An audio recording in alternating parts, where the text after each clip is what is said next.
going to call the CRA meeting to order on the 13th of May at 6:30.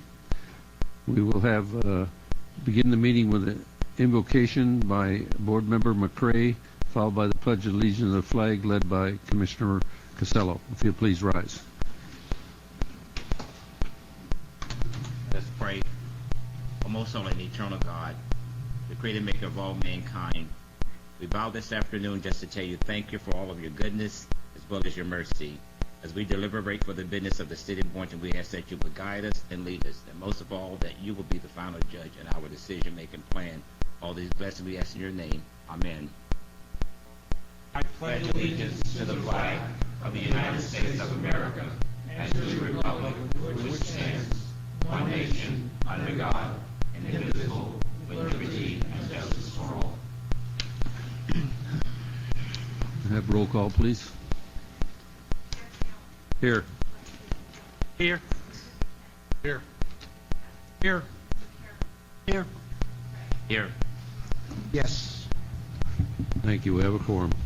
Next item is update on legal matters. Our attorney. Yes, Mr. Mayor. You do have in your packet an update on all of the legal matters, one of which are mortgage foreclosure matters. The one I do want to address is the West Construction litigation. On May 5th, there was a hearing before the Circuit Court on our motion to dismiss and on West Construction's motion for a temporary injunction.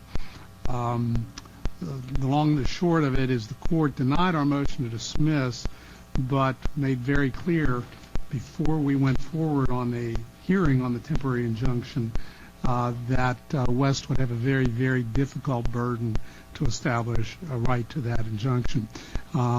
We took a brief recess. Mr. Warren, the attorney, spoke with his client, and they came back and withdrew their motion for a temporary injunction.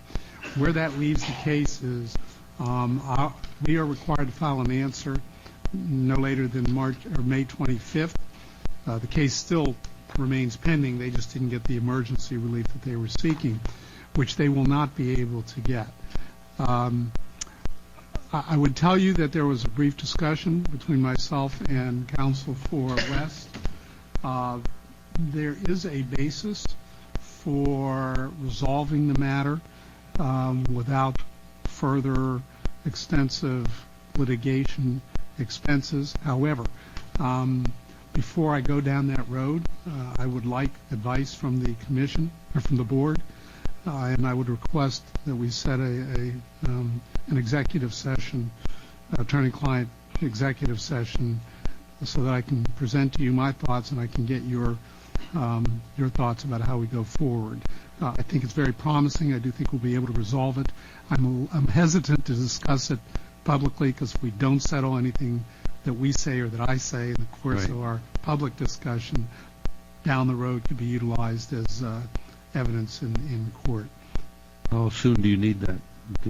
Well, Mr. Warren indicated that if we were moving down that path, he would not have any objection to extending the deadline for our response, which is due May 25th. I don't think he will hold us to a particular time frame as long as we're moving that route. I do know that I guess you do have a city commission meeting on May 20th. However, I'm not available that evening for an executive session. So anytime the next 2 to 3 weeks that would work for the board. You have in the next 2 weeks, when would you be available? I'd like to move on this and get it behind us. Okay, let me just... Mr. Chair, we already have an executive session, I think, for May 20th already scheduled. Yeah, but we can't. He won't be here. I know he I'm not won't, but I'm just saying, Yeah, so we can't use that. Yeah, we can't do that. Let's see.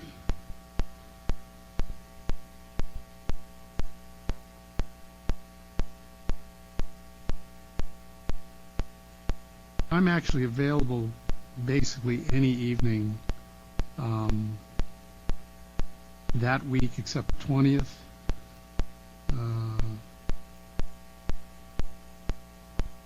Next week, the week of Memorial Day, other than that day, any night. That's really the only night the rest of this month that I would not be available. Would the commission want to meet in the evening or in the daytime? How long do you think this will be? I don't think it'll take more than half an hour. Half an hour? Okay, and you're saying, I'm sorry, Go ahead. you said the week Would you before- want to meet in the daytime or in the evening? I'm Daytime. flexible. Daytime. Right now. Daytime? Daytime, all right, you guys? Okay. How's everybody look at, like, on Monday, the 19th? That's next Monday. I will be out of town from Thursday on through the end of the month, so I'm When? available till June. You're I'm not unavailable till till, oh, so you couldn't make it anyway, because we have to do it. So how's everybody from next Monday? You want to go for, say, 10 o'clock? How's that work with 10 a.m., 10 a.m. the 19th, 19th here? that works. Okay. Gotcha. Dress casual. Here. Thank you. So, You implying anything? so that I can be very, very clear for the record, then in the 15th Circuit case of West Construction versus Boynton Beach Community Redevelopment Agency and Collage Design and Construction Group, we will have you're scheduling a meeting for Monday morning, March 10th, or March 19th at 10 a.m. It's May. May. May. Jeez, time flies. May 19th. And present at that meeting will be the board, the executive director, myself, and a court reporter. And that will be all. Thank you very much. Very good. We're all set. Thank you, Mayor. You're welcome. That takes us to agenda approval. Any additions, deletions, or corrections to the agenda? Board Member Merker? Yes, I just want to state that I spoke with Mr. Stephen Skaggs. Well, you got to do that under informational items. Information, all right, put it there? Okay. Right now, we're asking for the agenda approval. So move. Chair, I Yeah. do have a correction to the minutes. Okay, That's the only thing I need to pull and make those corrections.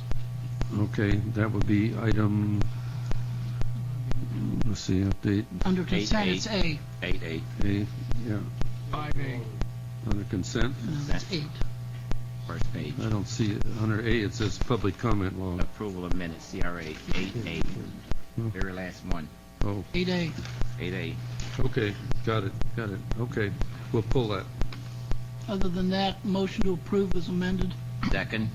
Have a motion and a second. All in favor? Aye. Aye. Show the motion is unanimous. That takes us to informational items disclosed by board and CRA staff. I'll start with Board Member Buchanan. No conflicts to disclose. Okay, Commissioner Board Member McCray. Thank you. I have no conflicts to disclose, but I do have an informational, and that was that I went to Citrus Cove on Friday for the dedication of the Media Center for Judy D. Asbury for the ribbon cutting, representing the city of Boynton. Thank you. Thank you. Commissioner Merker, Board Yes. Member Merker, I'm sorry. Yes, that's okay. As I said, I spoke with the owner of Two Georges, Steve Skaggs, and I'll elaborate on that later on the issue. Anything else? That's it, thank you. Board Member Costello? I will be meeting with Tom Hayden and Bonnie Miskell this Friday from Lasese Corporation. We'll be talking about the development of the Ocean Ave property. Board Member Fitzpatrick?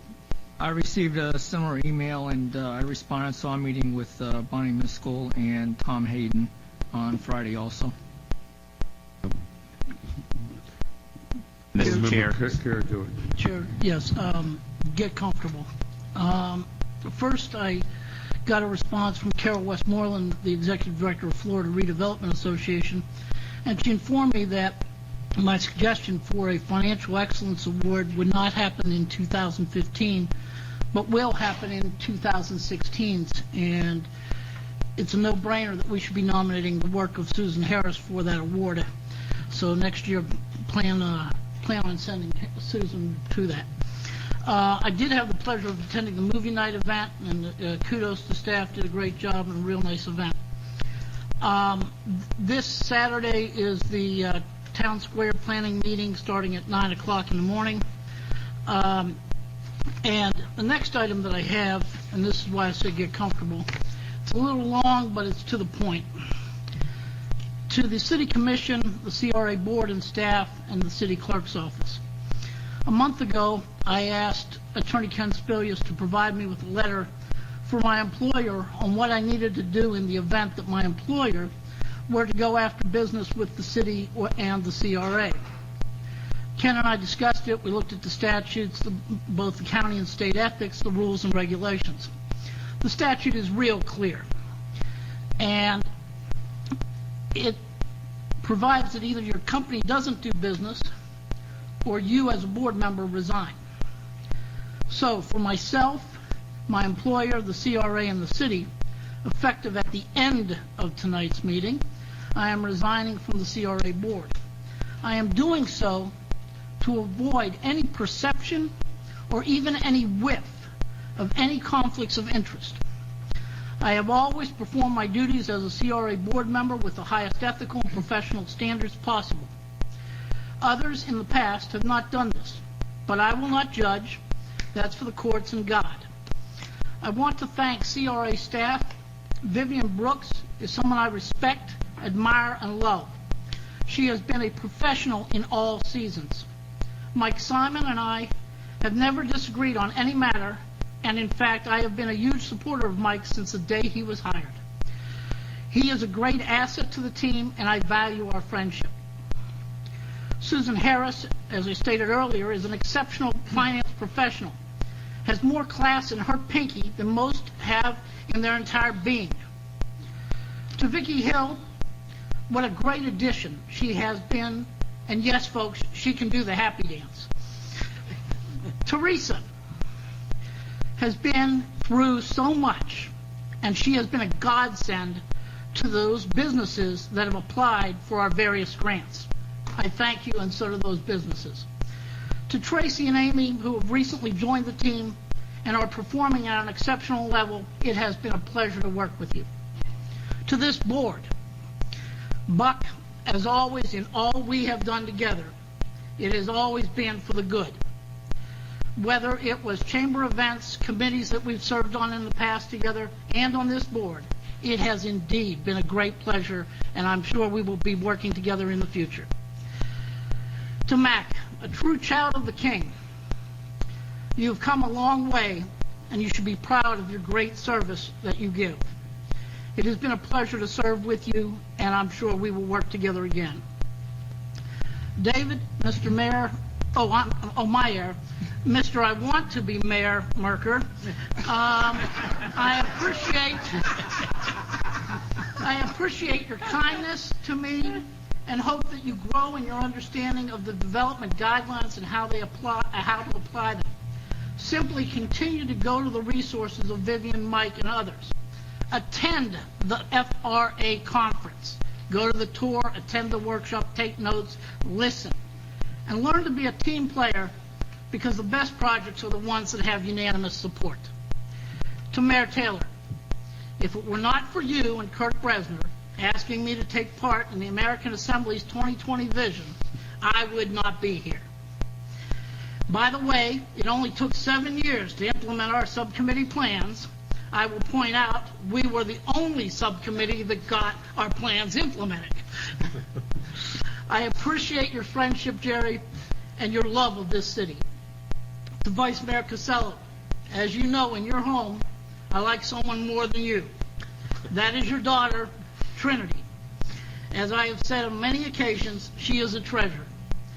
Your commitment to your district and the city is exceptional. Continue to learn, as you have been learning, the economic development and mission of CRAs. Remember, community is the first word in CRA for a reason. I have enjoyed serving with you, and when you get home, tell that class president her #1 fan says hello.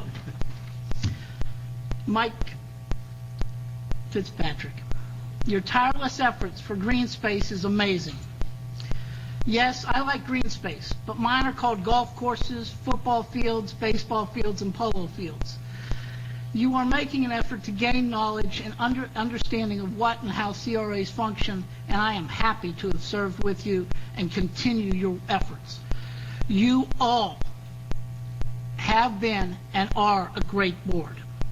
One other group of people that go unsung are the clerks that make sure that we have records of everything.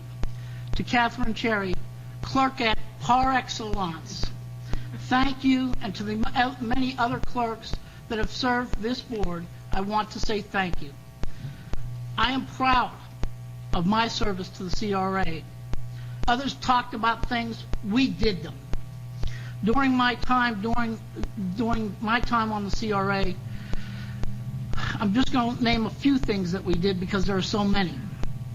The amphitheater, the Little House, the marina entry feature, all done on time, under budget, and no debt service. We have 2 more projects underway that should fall into this same category. They are the parking lot at First and First that is under construction, and the long-awaited marina building that will have public restrooms, a ship store, and a dockmaster's office, which, by the way, folks, it's already going vertical. I am also proud of the DIFA that we did with Seabourn Cove and the success that that project created in terms of increased tax base and the many state, national, and international awards it garnered. I'm also pleased with the joint venture we did with the city, Habitat for Humanity South Palm Beach County, and faith-based CDC for the 21 homes at Ocean Breeze West, as well as the many infill housing that we were a part of that also increased the tax base and improved the quality of life for many. Additionally, we helped many businesses come to Boynton Beach and expand in Boynton Beach through our various grant programs. I am also glad that I played a part in helping shape the alliance with the CRA, the city, and the Chamber of Commerce. And I was happy to be part of a small group that restored our relationship with the County Business Development Board. These things were not easy. We overcame politics, egos, corruption, scandal, litigation, and more by always focusing on doing what is right. This was and is doing smart development and job creation. I know we still have a lot to do, and we are far from reaching our goals. But to keep this board on the same path towards excellence, I make the following motion to this board to recommend to the City Commission at its next meeting next week that they accept my resignation and appoint Woodrow Lewis Hay to fill my seat Point of order, and please. complete. I have the floor, sir. Point of order, Wait. please. I have a point of order from the city attorney. Go ahead. The decision on who is on the CRA board is made by the city commission. I feel that this is inappropriate at this time to give a recommendation for such a position. I think other citizens may be interested in this position, and I don't think it's appropriate at this time to Chair? recommend. So I ask the attorney If I could if finish, this I is in could answer place. that. Attorney, board attorney. Board Member Merker is correct in terms of who makes the decision, but that Mr. Kara George wants to just express his opinion and his feelings to you, I don't think is totally improper. Thank Thank you. you. I would just express your opinion, don't Yes. make it a motion. Yes, okay.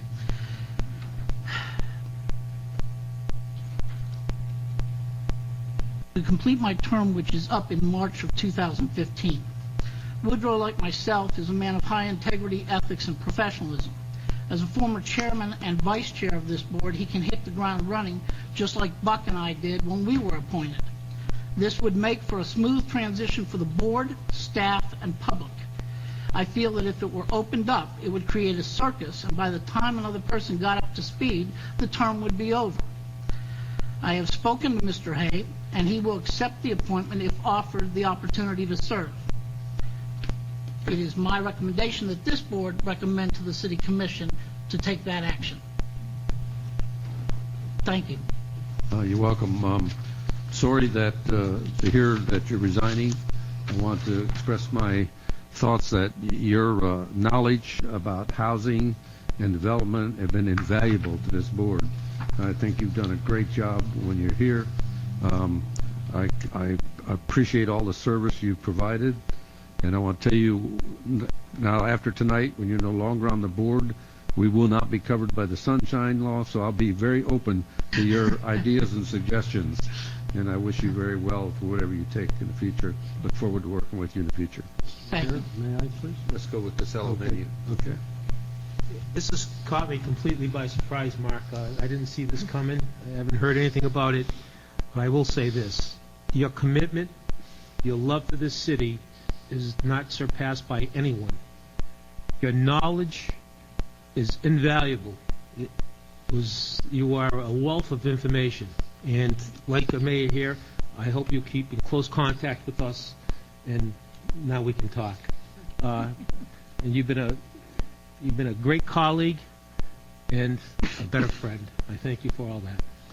Board Member Merkel. Well, it goes like this. Mr. Mayor and fellow commissioners, now that Mr. CRA George is leaving, and will be standing over there or over there when he speaks, I look at you and I urge you, 3 minutes for Mr. CRA George from now on, because he does have an ability to articulate, explain, and even I, though we don't always agree, though we do agree, I thank him for his friendship. I thank him for his knowledge. He is a very, very, very bright man, and I respect him that much. 3 minutes, Mark. Gotcha. Anyone else? Yes. Yeah, Mr.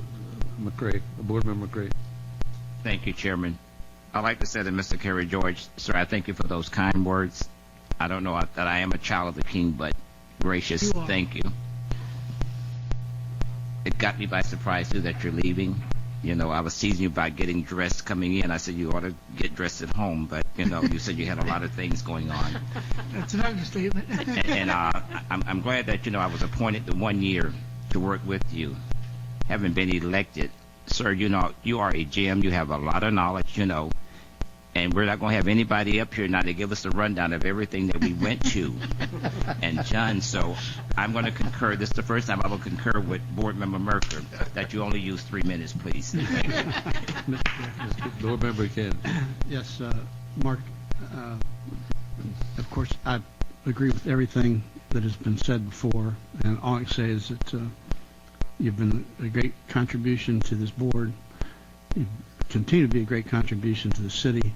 I look forward to working with you in many ways, and good luck with everything. And the board is diminished for your leaving it. Thank you. Board Member Fitzpatrick. Well, everybody's pretty much said what can be said. Like has been pointed out, the only positive thing I see about you leaving is the average length of the meetings will probably decrease 20 minutes. But you are a wealth of knowledge. Your integrity's unsurpassed, and you've worked really hard for the city, and you've done a great job. Thank you for your service. Thank you. I just want to thank Ms. Brooks. Mark for always supporting the mission of the CRA and always supporting staff as well, and being at our events and helping at our events too. And I'm sure we'll still see you there, and I hope we do. Thank you very much for being part of the team. Thank you. Okay, we'll move on to item 7, announcements and awards. Mr. Mayor, just before we move on, I'd like to say that I will be meeting with Mrs. Miskell and her client. I think it's on Tuesday at 2 o'clock. Just point of disclosure. I will be Thank meeting you. with her also on Friday, not at different times than the other ones. I hope so. And I was I hope not so. called, so I don't know. So shoot from the hip.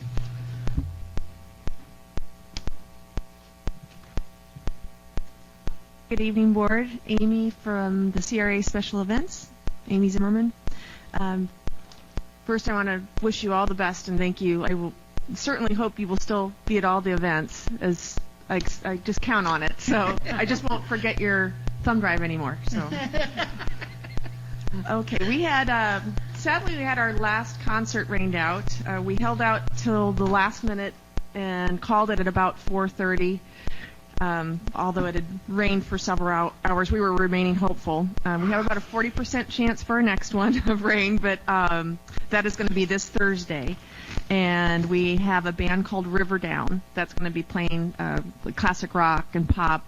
They start at 6, and we have extended the concerts to 9 p.m. now. We've had requests by guests and just the overall feedback we've gotten from the community, we decided to extend it, and so we will be doing a 6 to 9 event.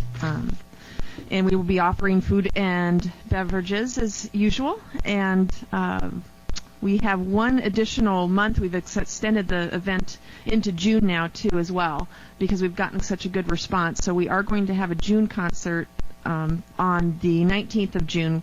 We're going to be featuring a band called String Theory, and they are rock, reggae, classic pop, and they have quite a following in the Delray and Boynton area already, so we should have a good evening that night, weather permitting. We did have our movies in the park on May 2nd. We featured The Secret Life of Walter Mitty.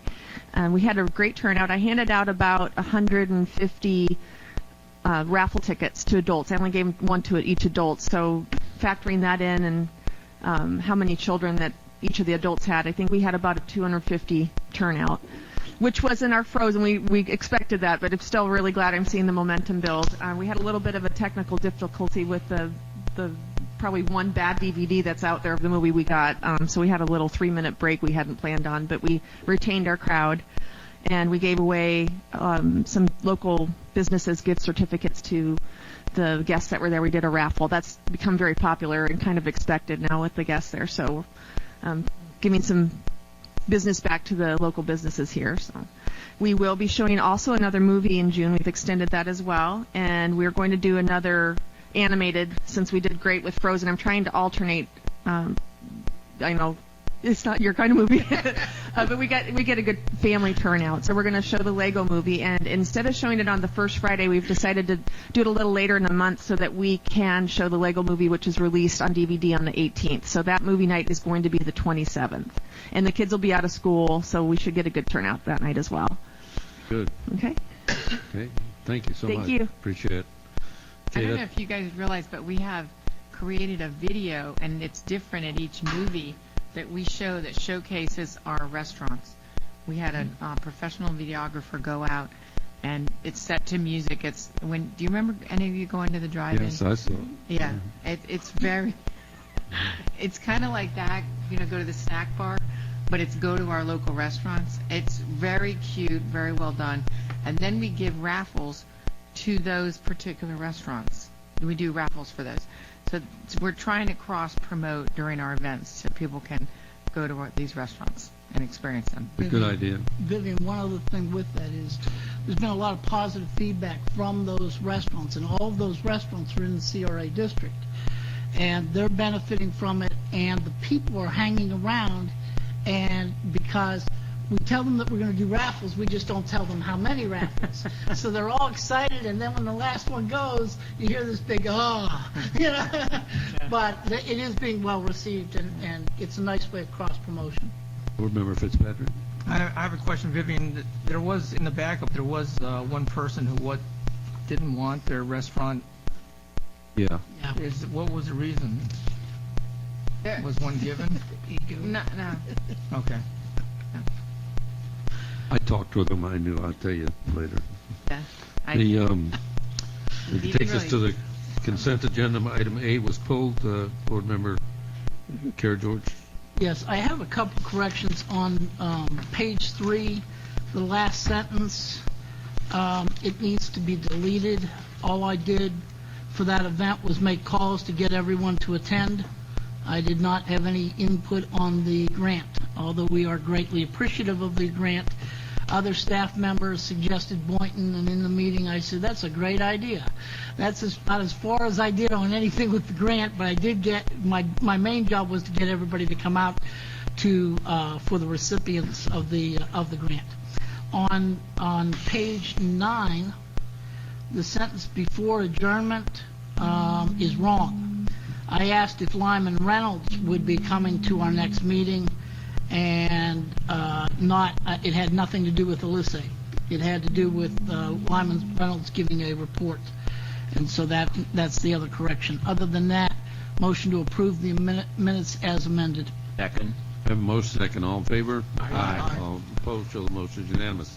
Takes us to informational only items.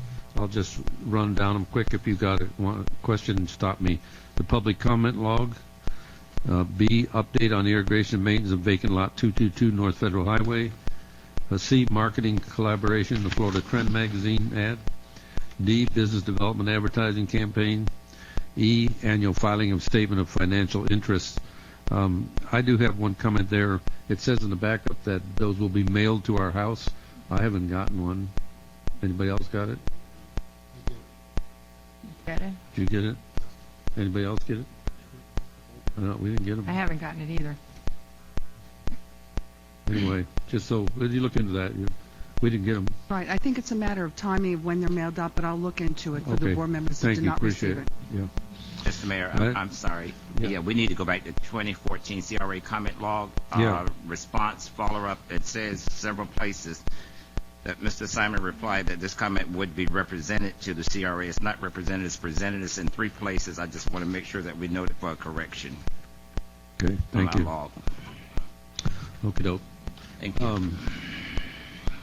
One other thing we might want to check too, and I might be wrong, I might be right, but I'm dawning me that if you're a commissioner and you filled out that financial thing, you don't have to do it again as a CRA board member. But if we'll double check, we may not have to do it twice. That is correct. that As long as correct? you As long as fill you've it done out it for once. one office. You don't That have to is do it again. sufficient. Correct, very good. So that's good. Okay. Public comments. This time we'll take comments from the public. If you'd come to the podium, give your name and address for the record, and discuss items not on the agenda. We'd like you to try and limit it to 3 minutes. Hi, Steve Antone, 234 Southeast 2nd Avenue, Boynton Beach. I just want to put a point of direction that I think the city might want to think about. I've mentioned this many times to many people and got a lot of positive feedback. Used to be a park ranger many years ago in the state of Florida. We are the only city in the state between the Everglades and the ocean. We've kind of hinted at that in some of our marketing materials and things like that. One of the biggest advantages to that is there is a huge environmental impact with that as far as environmental tourism and bringing in a lot of low impact tourism that can be very lucrative. If we were to delve into that, I think it would be a very nice, very lucrative position for the city to be in, to be able to provide that no other city.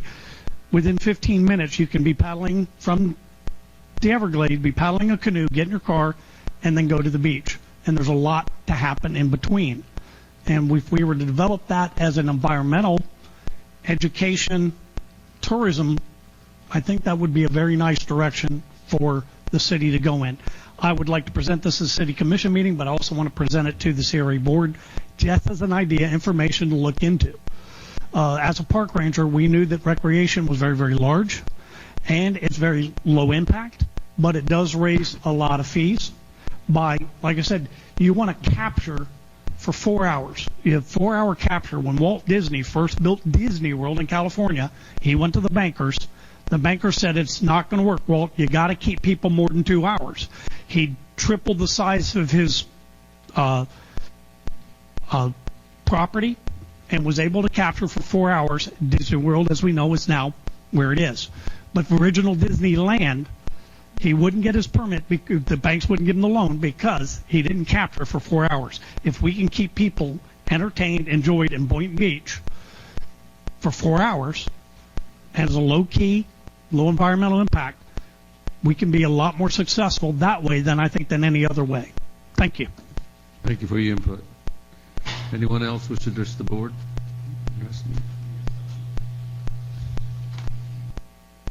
I'm Minister Bernard Wright of Boynton Beach, 713 Northwest 2nd Street.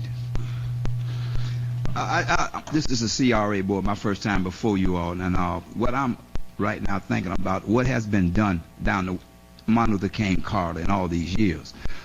This street was a bustling street. The street had businesses all down the street throughout the years back in the past, and it was a lifeline of Boynton that brought some solidarity to the community. There was a connection, family and community, having somewhere to come. Today we don't have that. I was thinking about a cultural center that would bring about a true history of Boynton Beach, which will include the African American history of Boynton Beach. Now the Haitians have come in, their history, and everyone else that would include the entire totality of Boynton Beach. We don't have any of that. We don't have a true history of Boynton Beach. We would like to restore and bring back a lifeline into this street, this corridor, providing businesses on those lots that are vacant now, and community, natives of Boynton, not foreigners, not out-of-towners, but community members been here for years. We're talking about the fruit from the tree of Robert Wells and those people that are still here with businesses on this corridor, bringing about life back into this street, money being generated back into these families. I mean, again, it can be, and I would like for y'all to look into this matter and let this be one of y'all considerations.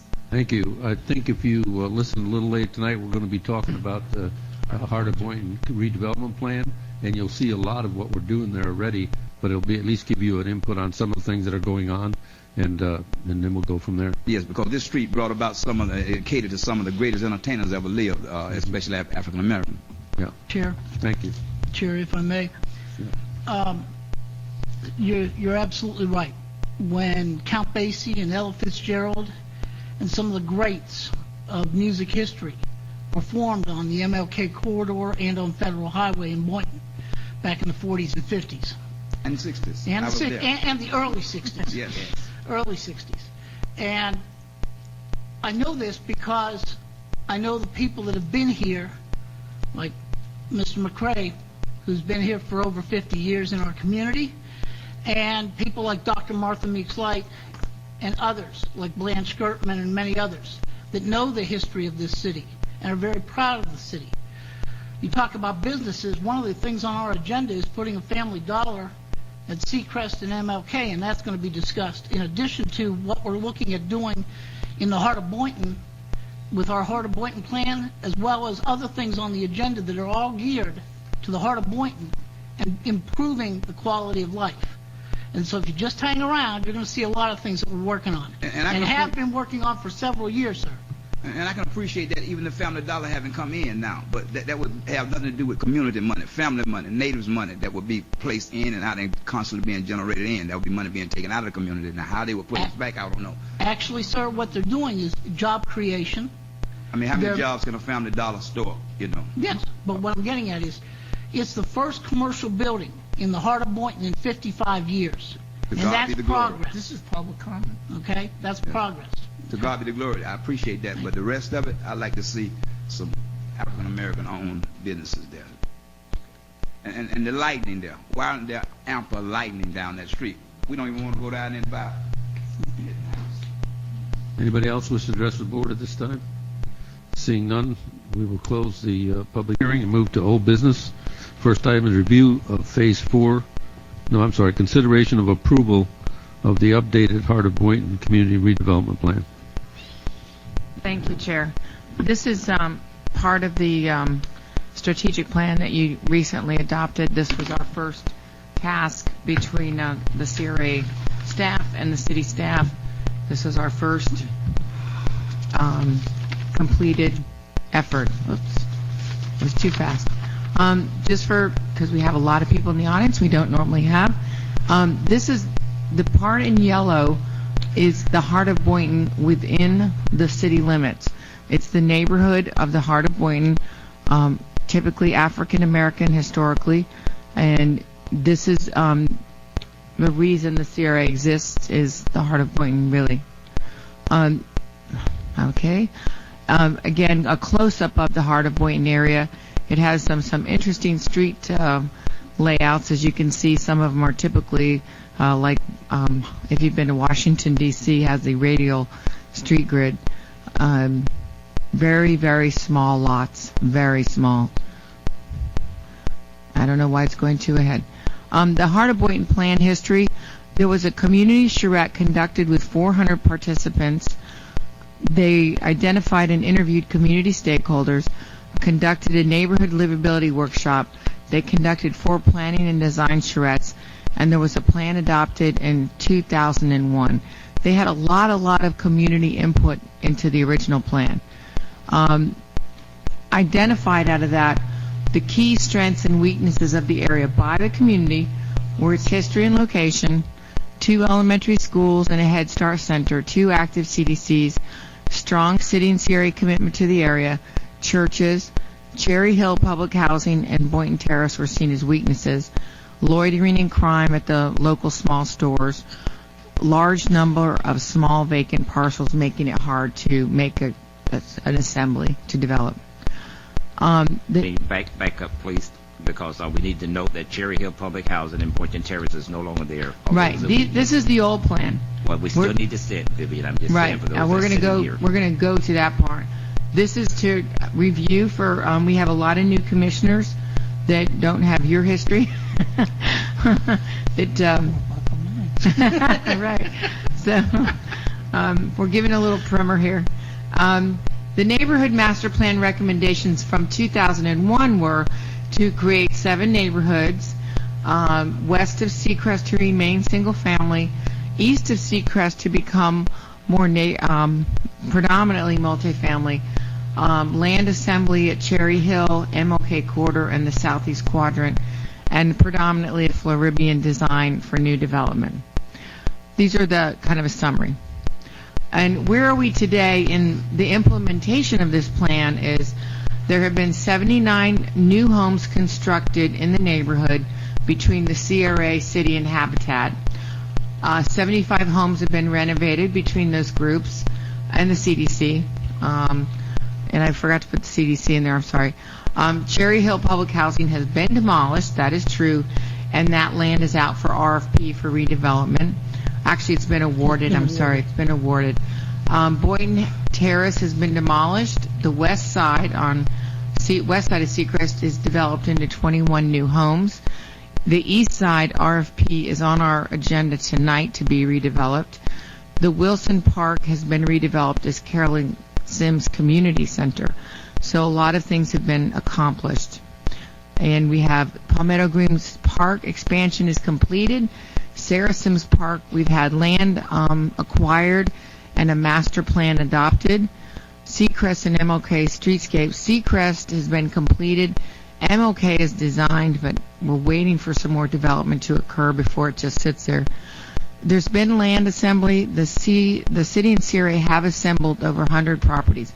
But because the lots are very small and owned by multiple owners, they are not always adjacent to each other, making it an assembly that you can build on. We have a development agreement with Family Dollar for an 8,100 square foot store on MLK Boulevard in Seacrest. As Mark said, the first one in a very long time. Again, all these colors on this map represent new housing or rehabbed housing in the heart of Boynton throughout the neighborhood. So there's been a lot of work done by several different organizations. You can see. Right, increased because a lot of these were either very bad shape or vacant lots. These are the lands that are owned by the city and the CRA right now. Now the large one on the right, the purple one, I don't know if this pointer will hit it. This is Public Works right here. This is a park right here. These are parklands, so they're not going to be developed. That's Carolyn Sims Center there, so they're not going to be developed. Ocean Breeze is here.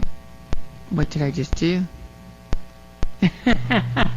I know, I ran out of money. 3 minutes, Vivi. So, there, I did it. So these are the land ownership patterns. As you can see on MLK Corridor, we own land, but some of it is not all in one large chunk, which we are still trying to accomplish that goal. And it is not always easy. Could be me. And I don't know why that one's like that one. Some of the changes since 2001, we have new mixed-use districts we didn't have since the plan was adopted. We have mixed-use low 1, 2, 3. We have a regional railway and transit-oriented development. I don't know if you've heard, there may be a commuter rail coming in the in the future. I'm not going to say anymore because I give up.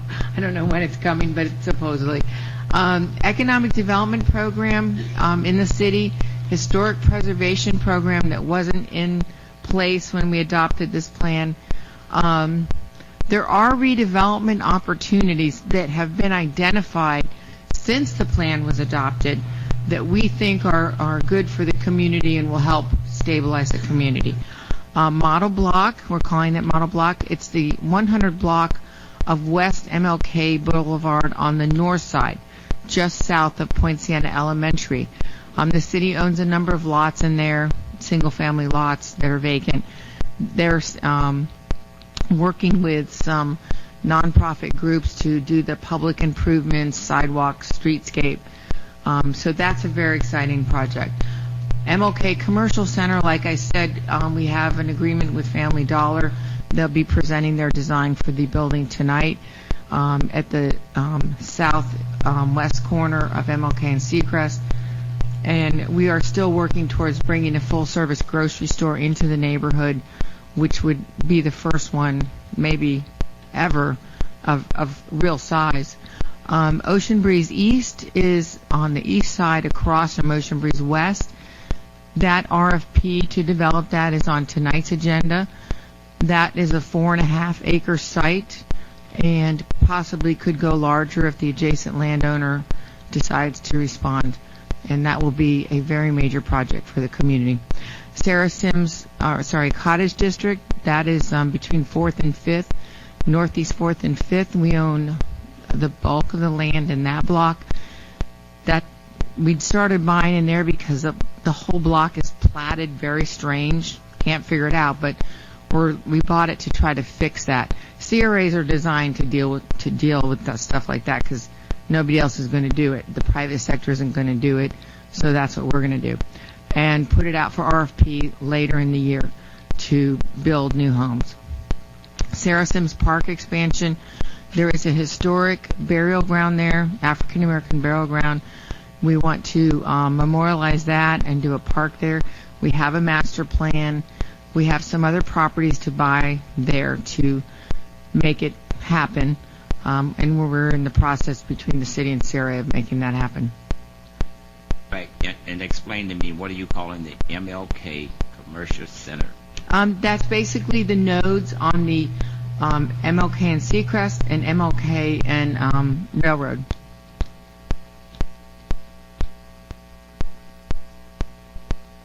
This is the proposed master plan. And it's a little hard for you to see, and I apologize. If you had a really big magnifying glass, you could see it. But these are where those projects that I just told you would be located within the heart of Boynton. And as you can kind of see from a bird's eye view, it's starting to connect the neighborhood together. All of these projects are starting to come together when they're done. This is the model block concept just south of Point Siena, building for sale single-family homes and doing the streetscape. Right now there's no sidewalk, no street lights, no trees. So this is the concept. This is the 100 block on Northwest MLK between Point Siena and MLK. 10th and 11th. I know, it doesn't look like that now. So it's hard to tell, right? Right. This is the heart of Boynton. This is the Ocean Breeze. I'm missing one here. Okay, we'll go back. This is the Ocean Breeze East. These are concepts because we put it out for RFP. They're going to bring in designs. It could look like this. It could look different, but this is the concept. This would be at between 6th and 7th, and it's essentially could be in the entire block of some mixed use on Seacrest or some commercial on Seacrest and then residential in there. Bringing new residents to the area. New residents to the area will bring commercial to the area, will make commercial viable. Right now, if you look at an aerial of MLK, of Heart of Boynton, there's a lot of vacant lands. which makes it hard to bring a viable business there. That's really the truth. Very difficult. The more people, the more likely you're going to get businesses. This is some concepts of an MLK commercial center. This could be a grocery store, right on the north side of MLK and Seacrest. What we know the community wants, they've been saying that since I've been here, but we need more rooftops. We need more residents. So that's the concept of putting a grocery store here of at least 10,000 square feet, at least. This is the Cottage District infill project, trying to replat this block that's platted very strangely with some kind of big, I don't know, maybe it was tree grove in the middle at one time. We're not sure. So we're gonna put it out for RFP, request for proposal, later in the year, and hopefully someone will be creative in how they bring it back to us, the public, and come up with some good ideas for home ownership. We're looking for mostly home ownership in this neighborhood. We're trying to stabilize it. We have a lot of rental, and although we do need rental, but we're looking for more stabilization. This is Sarah Sims Concept Park, which was done through the neighborhood planning process. This is what it will look like. We still have some properties along MLK that we're trying to, along this area here, that we still need to purchase to make this happen. And they're in very bad shape, and they're boarded up, and we're trying to acquire them between the city and CRA before we can actually move forward to do this entire plan. And then we need the money. But it's step by step. So those are the concepts. And go back to Sarah Sims Park, because the citizens over there, they're saying, and they're complaining to me that there's no swings for the kids, no playground equipment. I'm just saying, so whenever we show a concept, we need to be saying that this will be added. I'm just saying, I brought it to the city commissioner, and I'm just saying, they chucked them away and didn't give us anything in the place of. Yes, there is playground equipment in this concept. There's definitely playground equipment. There's an area, if you wanted to have a small concert, you can have a little small concert here. It's definitely, it's very nice. This was done through the community at Carolyn Sims Center. We had a couple meetings to do this. So it's very, I think it's very nice, and some nice open space for picnics and kicking the ball around. Yep, just making sure it's recorded for the record. Thank you. The land use recommendations, this is a little hard to read, but again, essentially west of Seacrest, which is really in the middle here, and I know it's not the brightest laser pointer ever, is here. West, this area here, essentially shall remain single family. That is the desire of the community. The fabric of that area is and has been single family and pretty strong, except for the public housing, which is now gone, and that will most likely be redeveloped into single family homes. It is a fairly good area overall. This is my second redevelopment area, and I say that area west of Seacrest overall is good. It needs some help, but it's not horrible. The area east will experience some increase in density in the middle of the MLK corridor, this area here, and then this light industrial here will push over a little right into here for job creation. One of the things that the neighborhood has routinely said over and over again is we need jobs, we need jobs, we need jobs. And we're recommending a change from general commercial to light industrial, which is we'll have some more design standards, more trees. We want to incorporate some more trees in that area and make it look more attractive. And then a buffer between the single family and the light industrial is some townhouse type development as a buffer, as a transition between this light industrial to this single family will be some townhome development type. No, this is Martin Luther King is right here. Right here. So then you have like mixed use right here. This is your commercial node here, then a very small commercial node right here, then multifamily right in here, mixed use right here, and we have increased the density in the public. During our public meeting, we talked about this going up in density because the train station is like right here, the train stop. This is within walking distance here. This is all walking distance to that train station. So we felt like to support that train stop and make it a viable train stop, you need to have increased density. Now, this is not a huge increase. We're not talking what we have downtown. It's about half. And the height is only 4 stories here. So it's 45 feet high, which is low. It's what we have on Ocean Avenue. So it's fairly low. It's very low. So that's just on this side. So those are what we talked about at the public meeting. I just went over all that. What we did for public involvement and notice was we had a public meeting on October 24th at Carolyn Sims Center. We used the iClicker technology. I don't know if any of you know what that is. We put things up on the board and you click and vote to obtain everybody's input on the land use and the projects. The the public supported the recommended changes, and we sent postcards to every address in the heart of Boynton for tonight's meeting, and then we did a public notice in the Palm Beach Post. That's how we did our public notice. So that's the update to the plan, and staff recommends approval of the update. Any questions? Chair. Yes. Yes. Vivian, this is a great update, and we need to approve it. But my concern is that we talk about increasing density, we talk about changes in land use.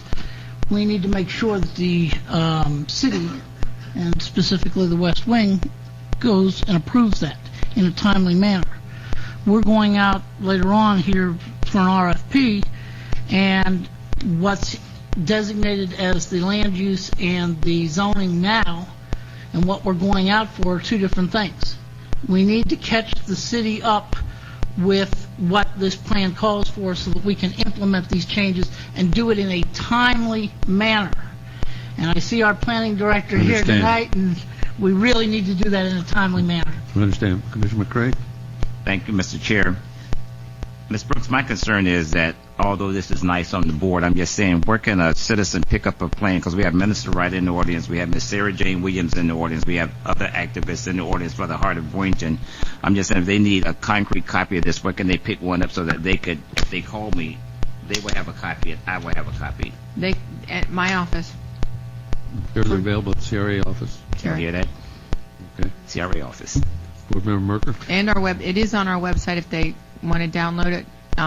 They are available, or if they want to just come in and get a copy, we'll run them. Okay, I'm going to request 10 copies already. I'm just saying to be given to me. I'm just saying so when they come to me that I could distribute them. Thank you. Member Merker? Vivi, just one question, please. You used 2 terms. One was, I think, general, and the other was light industrial. Please define general for me, because I think of light industrial. Well, you go first. General commercial has a broad category. Okay. It's a very broad category. And define light industry. Light industrial is it's not heavy manufacturing at all. It's not what you think. It's actually like if you have a builder who wants to have his office there but store things. Shops you see along Railroad Avenue is some.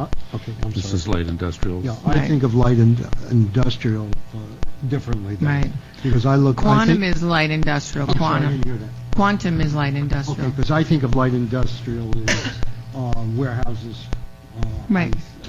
like that. Mhm. And you're seeing that as a positive? Yes, because it's small businesses in many cases. They employ people. They're not manufacturing or making heavy things with waste and noise, and it's not that kind of business.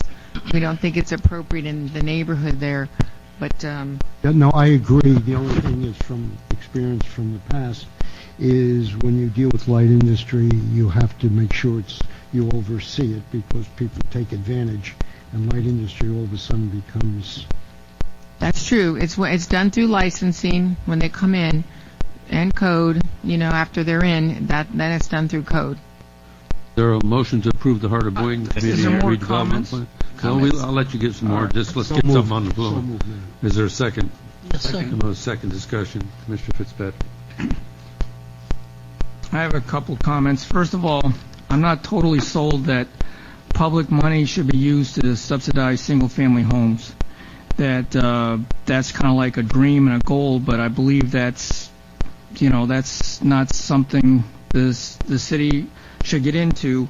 And from an environmental point of view, backyards are about the worst use you can use for land. It uses a lot of water. There's runoff from pesticides and nutrients from fertilizers, which pollute the waterways and things of that nature. So I do not believe it's good government policy to support this kind of development. I think on the private sector, it's your land, you can do what you want, but I don't believe personally that the government money should be spent on that. I believe there should be single-family units, and I don't have a problem with government helping efficient housing units and things of that nature, but I don't see that we should be really in the business of single-family homes. And so there's two parts of this that were already there. The cottage district, that's been in process for a number of years, and so it's far down the planning, so I don't have a problem with that. That started long before I was here. But the model block, as of now, somebody's going to have to show me some real good reasons to support it, because I don't see them. And then the another part of this is there's keeps future projection on population for Boynton keeps saying 30,000 more people. So I keep waiting for somebody to explain where we're going to put these 30,000.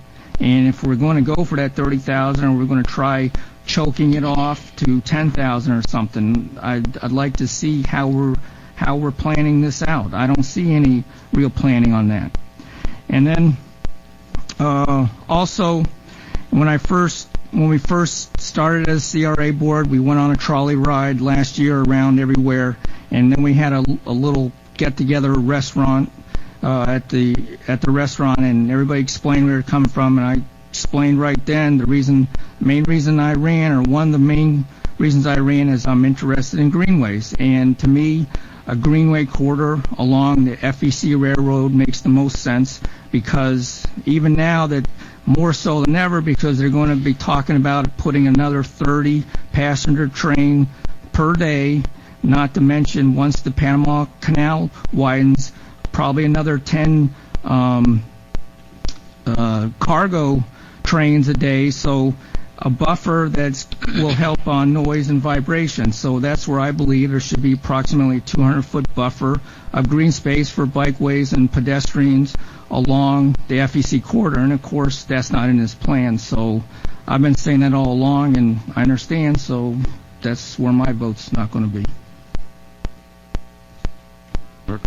Vivi, can I ask you a few questions, please, by the subject matter of Commissioner Fitzpatrick? He mentioned the negativity of using money to help people build homes. Okay, I think it depends, and I think it depends on how you look at using money. Is money being used for joy or investment? And pardon my phraseology. What I mean by that is you're investing in your city. You're investing in a neighborhood. Correct me here, Vivi, if I'm wrong, okay? The purpose of the CRA is to make better blighted and slum areas. To me, I look at it as a comprehensive plan to move forward. If my interpretation or my definitions are incorrect, please tell me. The idea of saying no to people who live here and we can help them. See, the definition of ownership, just because you build something, does that mean they own it? Or are you creating it in a way that the city owns it until it's paid off? So help me, I may be a little fuzzy here. Well, everything we showed up there, Yeah. we're not saying that the only way we may subsidize it is maybe through land buy down. We're not necessarily we're not going to build the houses. They're going to go out for RFP and a private person's going to build them. That's how it's going to happen. Whether there's city subsidy or I doubt there'll be CRA subsidy other than maybe some land write down. But if you want to talk about single family subsidy, the biggest single family subsidy in the United States of America is the mortgage write-off.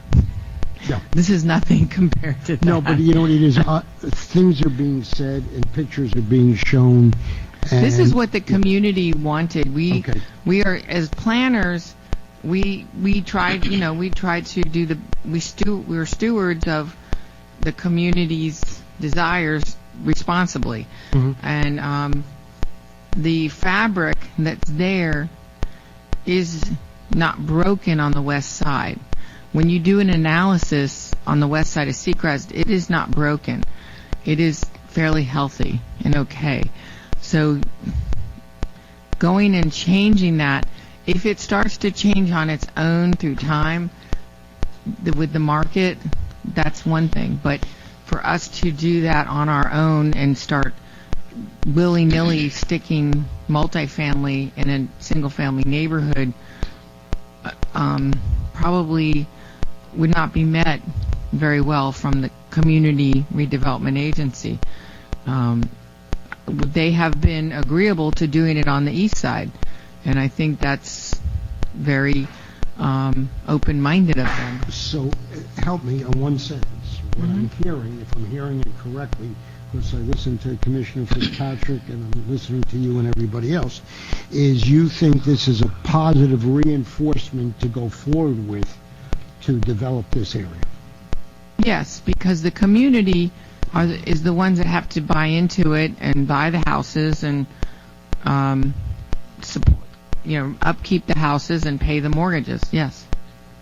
That was simple. Board Member Cray? Yeah. Thank you, Mr. Mayor. Before we vote, I'm just saying the CRA, they sent out invites to citizens to come down tonight to voice their opinion. And I want to know, we have stakeholders out here. Are we going to hear from them before we vote on this? If they want to speak, I'd be glad Can to we hear. say that they want to speak now? Anybody want to address this issue? Seeing none? Come to the microphone. Yeah, come to the mic.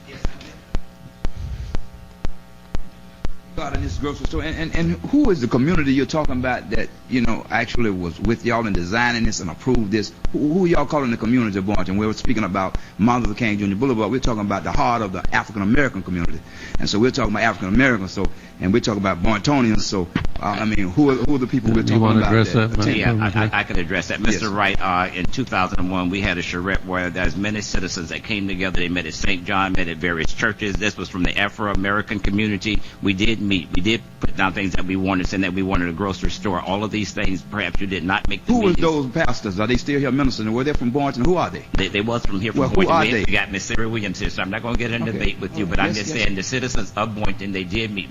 Dr. Martha Meeks Light, she met. I'm just saying I was one of those that met. Okay. I'm just saying we had a lot of stakeholders that met, and we voiced our opinion. I'm just saying we met in different places. We met for a year in different at the heart of Boynton. I'm just saying we did get it from the individuals that live within that district. They met and they gave their input. Okay. And with this street being a heritage, with this street being an historic street, and it has to be around Robert Wells, which y'all have left out, have not even spoken of in 100 years.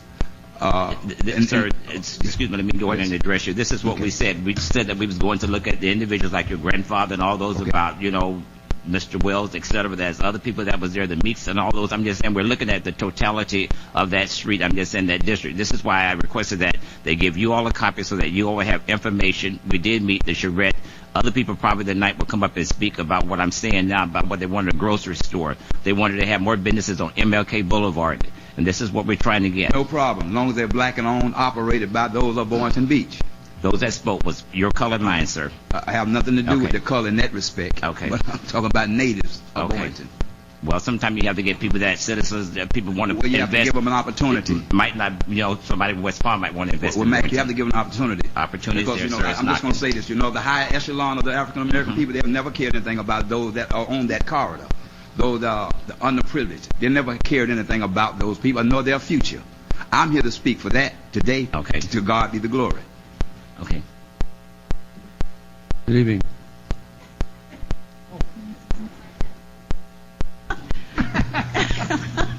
Good evening. Myra Jones, 311 Northwest 4th Avenue, Boynton Beach. I have been so privileged to be a citizen of Boynton for many years. I came here at the age of 21, and now I'm way over. 29. I'm closer to 70. I'm a little closer to 70 than I am to that door back there. But anyway, I just want to give some accolades to those who have represented my city for the 45 years that I have been here. I am a homeowner. I bought a house at 21 on Northwest 4th Avenue. My children grew up there. My grandchildren are now grown, and they visit that house. So I live almost 2 blocks away from that beautiful school, the Galaxy E3 Elementary School. And for those of you who have not been a part of what's been going on, that is a fight that this city, and when I say city, I mean CRA and everybody else, they stood by the citizens in this area.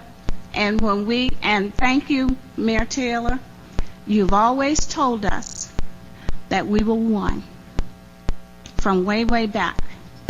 And see, Mayor Taylor and his wife and several other people here, they walked the streets with us 12, 15 years ago when we were marching against drug dealers and shutting down crack houses.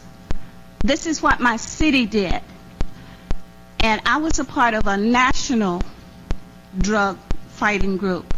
And when they came to Boynton, and I mean, we had people here from all over the United States. When they came to Boynton, that was the first time they'd ever seen a city support the citizens that lived in the city, in that proximity. So the thing is that I really, and I want to regress a little bit. 20 years ago, maybe 25 now, when Reverend Lee was living and some other people were alive, our city gave us a retreat. I believe it was in Stewart. And we worked on the plan that Vivian is so diligently trying to explain to you. This was worked on 20 or 25 years ago. There were lots of people in this audience that was there, and that was a part of it. And we were told at that time that most of us would not live to see it. But there are a lot of us who have lived to see it. Blanche Gertman is still alive. So the thing is, thank you for working on the project. This is not something that somebody is dreaming up something. They're not eliminating anything. And by the way, nobody paid me to say this. All right. And as my grandchildren always say, I pay my taxes so I can talk. But thank you so much for what you've done. We've seen a lot of progress, and there will be more progress. And the other part of that is that what can the citizens do to help you. Mr. Wright, there's a lot that we can do to help. Get with me. Thank you. Thank you. Chair, real quick. One more. Myra, you over the years have always stepped up and helped, and your volunteerism is appreciated. I remember when we had the Children's Fun Days down at the marina, and you did the arts and crafts. Thank you. Without even being asked, you just showed up with arts and crafts for these kids and helped them every Sunday afternoon, and I will tell you, you made a lot of families happy. The books that you donate to the elementary schools every year. Well, the CRA do the books. You Yeah, buy the books, we helped and I with just we helped distribute with them. that, but you were the one that made it possible, dear. We wouldn't have done it without you. Well, thank you. And for I your want to tell you that we appreciate everything that you've done over the years. And you're right, there are some great people in this city that have stepped up. I mean, Blanche is 91 years old, and her knees aren't what they used to be, but her mind is still sharper than a tack. And so it's people like you and her and others Don't that forget have... Miss Jenkins. Yes, exactly. Thank you so much. Okay, we really do appreciate you all. We have a long ways to go, and we will get there. Mr. Chair, since Mr. Jones went and spoke about Galaxy, that will be a dedication this coming Thursday morning at 9 a.m. of Galaxy E3 School at 9 a.m. this coming Thursday. I do plan on being there. Thank you. Good evening. Steve Antone, 234 Southeast 2nd Avenue. Just a little information. The Boynton Beach, I'm on the board with the Boynton Beach Historical Society, and we, certain members that are archivists, Ginger Penderson, Janet DeVries, are doing research in that area and have gone to Washington at their own expense to look at the original land plats and are looking forward for some of the historic designations, historic areas in that area you're looking for in the heart of Boynton. So there is some research being done. It's out of their own pocket, out of the love of their city and their love of history. So I just want to let you know that there is some data right now. How much of it, I don't know. I just was given that update a little while ago. So there is some research being done. And again, it's out of their own time, out of their own pocket.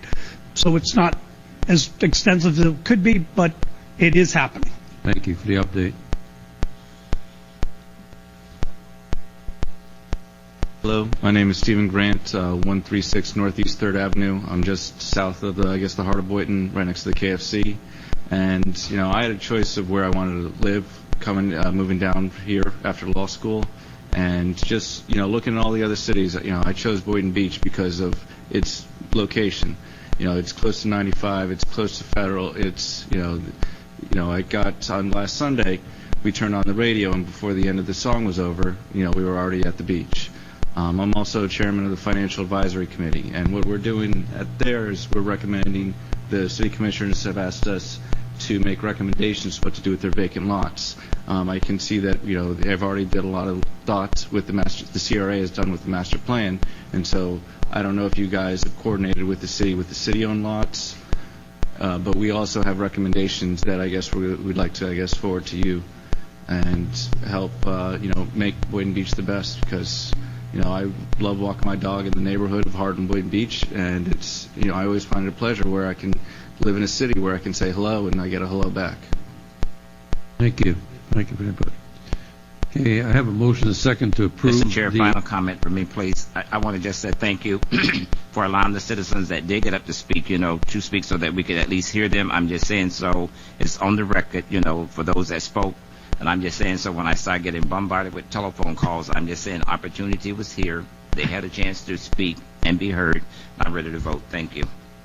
Motion to approve the Heart of Boynton Community Redevelopment Plan update. Second. There's already a motion and a second on the floor. Second. All in favor? Aye. All opposed? Nay. Show the motion passes 6 6 to 1. 4, 5, 6 to 1. Okay, that takes us to old business. Review of Phase 4 of the Marina Redevelopment Project. Thank you, Chair. The marina has been at the forefront of what the CRA does since 1981, when the first CRA plan was adopted.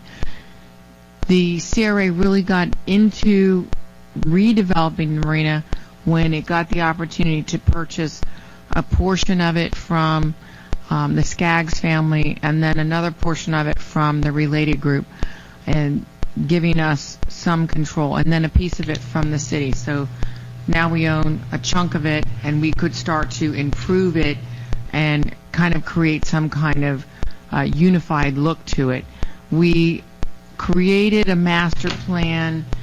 I think our final master plan was 09. 09.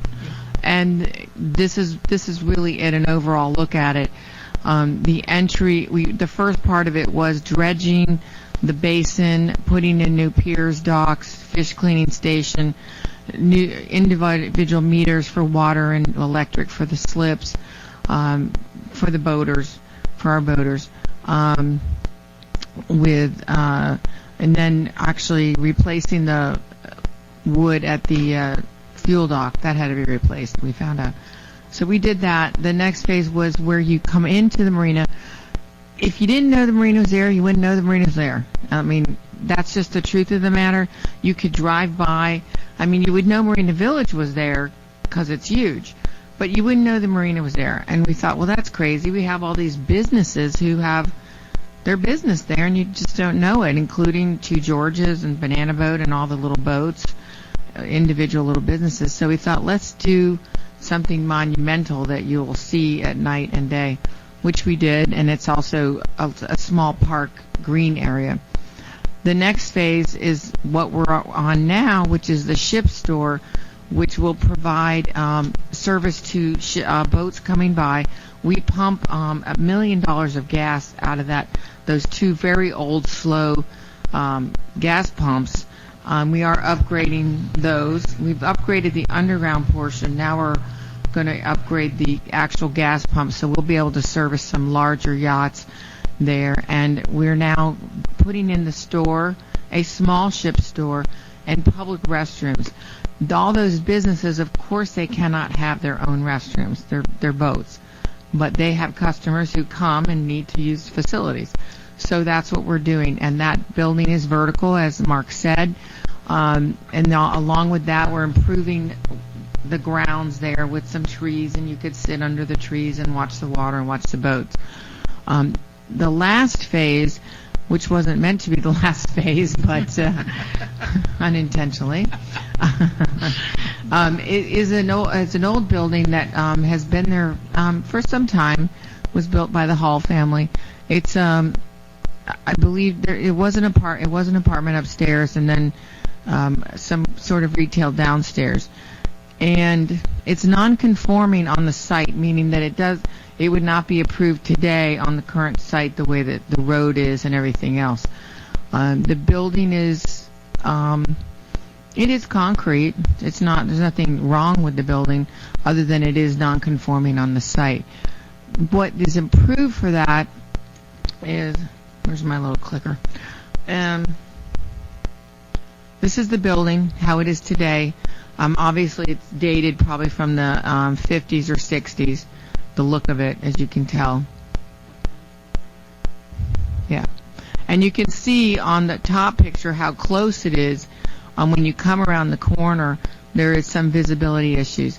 The proposed master plan that was approved by the CRA board and approved by the city, we are operating, all our construction and everything is operating under an approved master plan with the city, was to fix this corner here, because it is kind of a crazy corner traffic-wise, and the way it's laid out.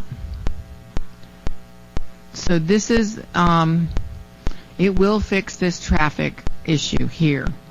And part of this traffic issue was created, quite frankly, because of the construction of Marina Village. And you have a lot of activity in a very small area. You have two very active restaurants. You have marina customers, marina participants. You have businesses at the Marina Village. You have residents at Marina Village. It's a bustling area. It's particularly in season. So you try to make that corner. You got the valets going in and out. It's a very fun area. Yeah, I would hate to be the valet guy, but that's what he's paid for. So this is permit approved project ready to go. This is the plan. that's there, that is on the books. I just got a question. When was that permit approved? We always get our projects permit approved, so when they're ready to get. I've been talking to you for a year about this building. You never relayed to me that already had a permit. You never once said to me... We haven't gone out for bid on it. You already got the permit. You never told me you had a permit in hand for green space. In 1 year I've been talking to you, you never mentioned to me that you had a permit in hand. And you know my interest in that building. Even as late as this afternoon, you never said anything. Joe, we have a permit already for that. I apologize. We don't have to use the permit for that purpose. The permit is not an expensive permit because it's simply green space.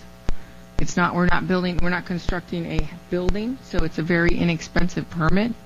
You're basically doing a landscape project, which we just did on 222 North Federal. We're not talking about a major permit at cost, but we always permit our projects prior to bidding them so that there's no change orders or crazy things that happen after. We've discussed doing this process at this board before. Why do we do that? This is what is approved. Creating a boardwalk that is a seat area where people can sit. Lots of palms, lots of shady area. This is what is proposed. We've had that for some time. Let's go way back. Yeah. So this is what was in the master plan of the marina redevelopment. So this is what kind of an idea that, if you wanted to revisit, having another active. We'll give you a chance to make your comments. We have public comment. We allow it.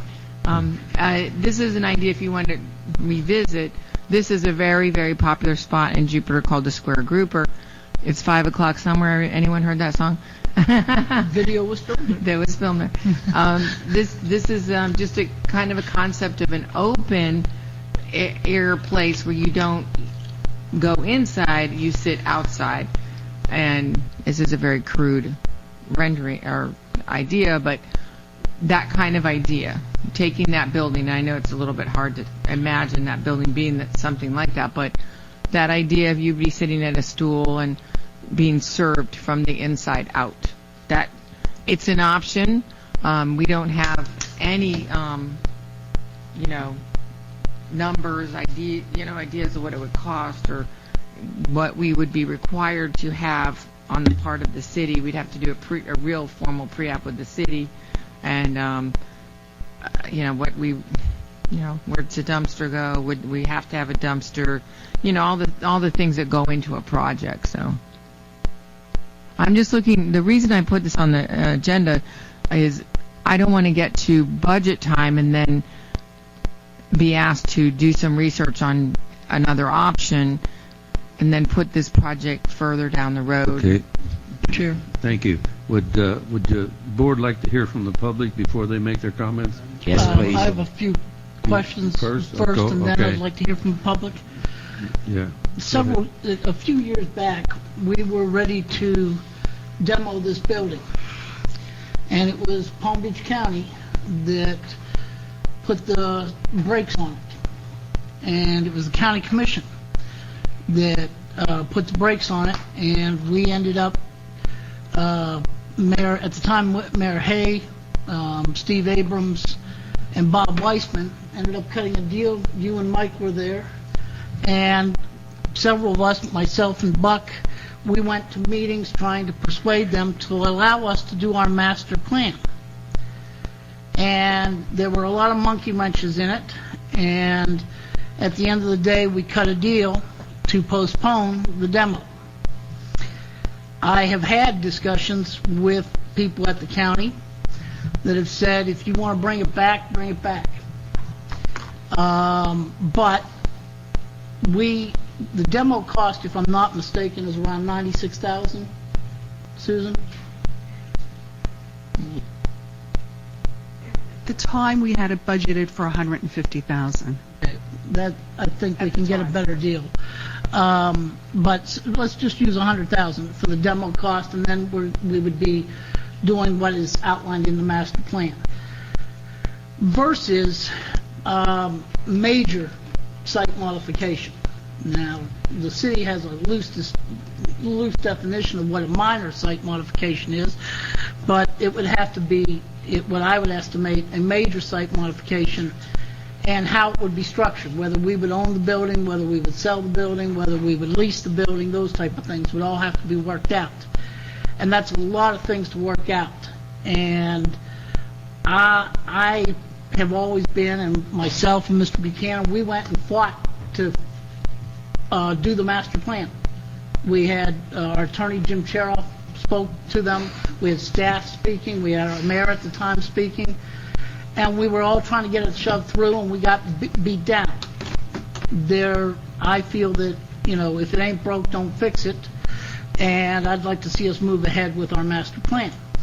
That's my thoughts on it. Now, I also love businesses. I think everybody knows that. And I love to see new businesses.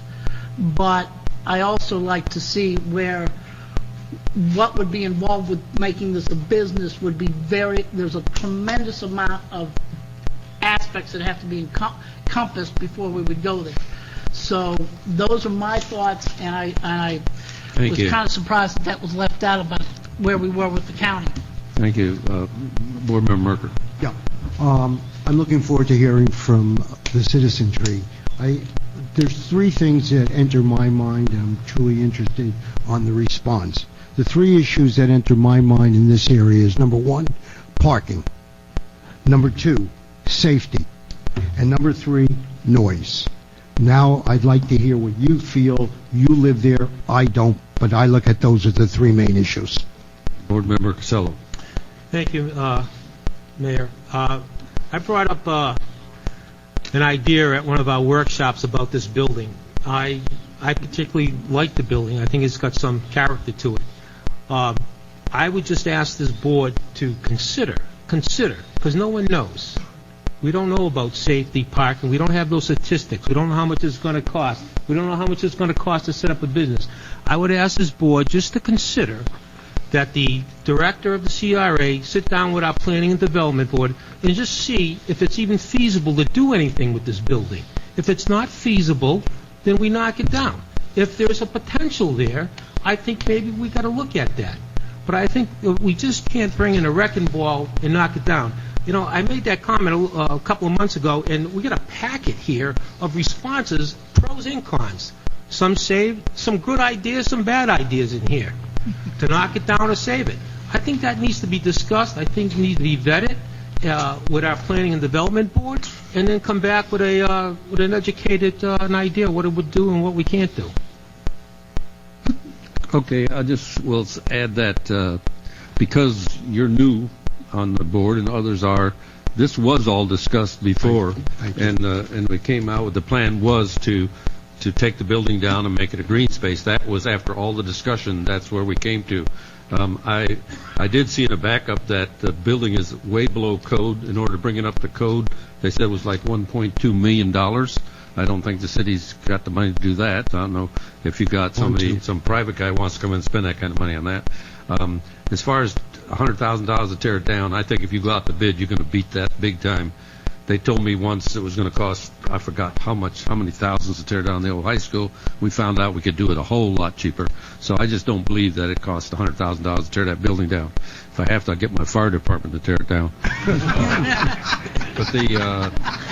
But anyway, I just think it is an old building. There are some good suggestions. I saw that the package talks about maybe having some kind of a breakfast nook there who people wanted to go around and get some coffee or something to take on the boat with them.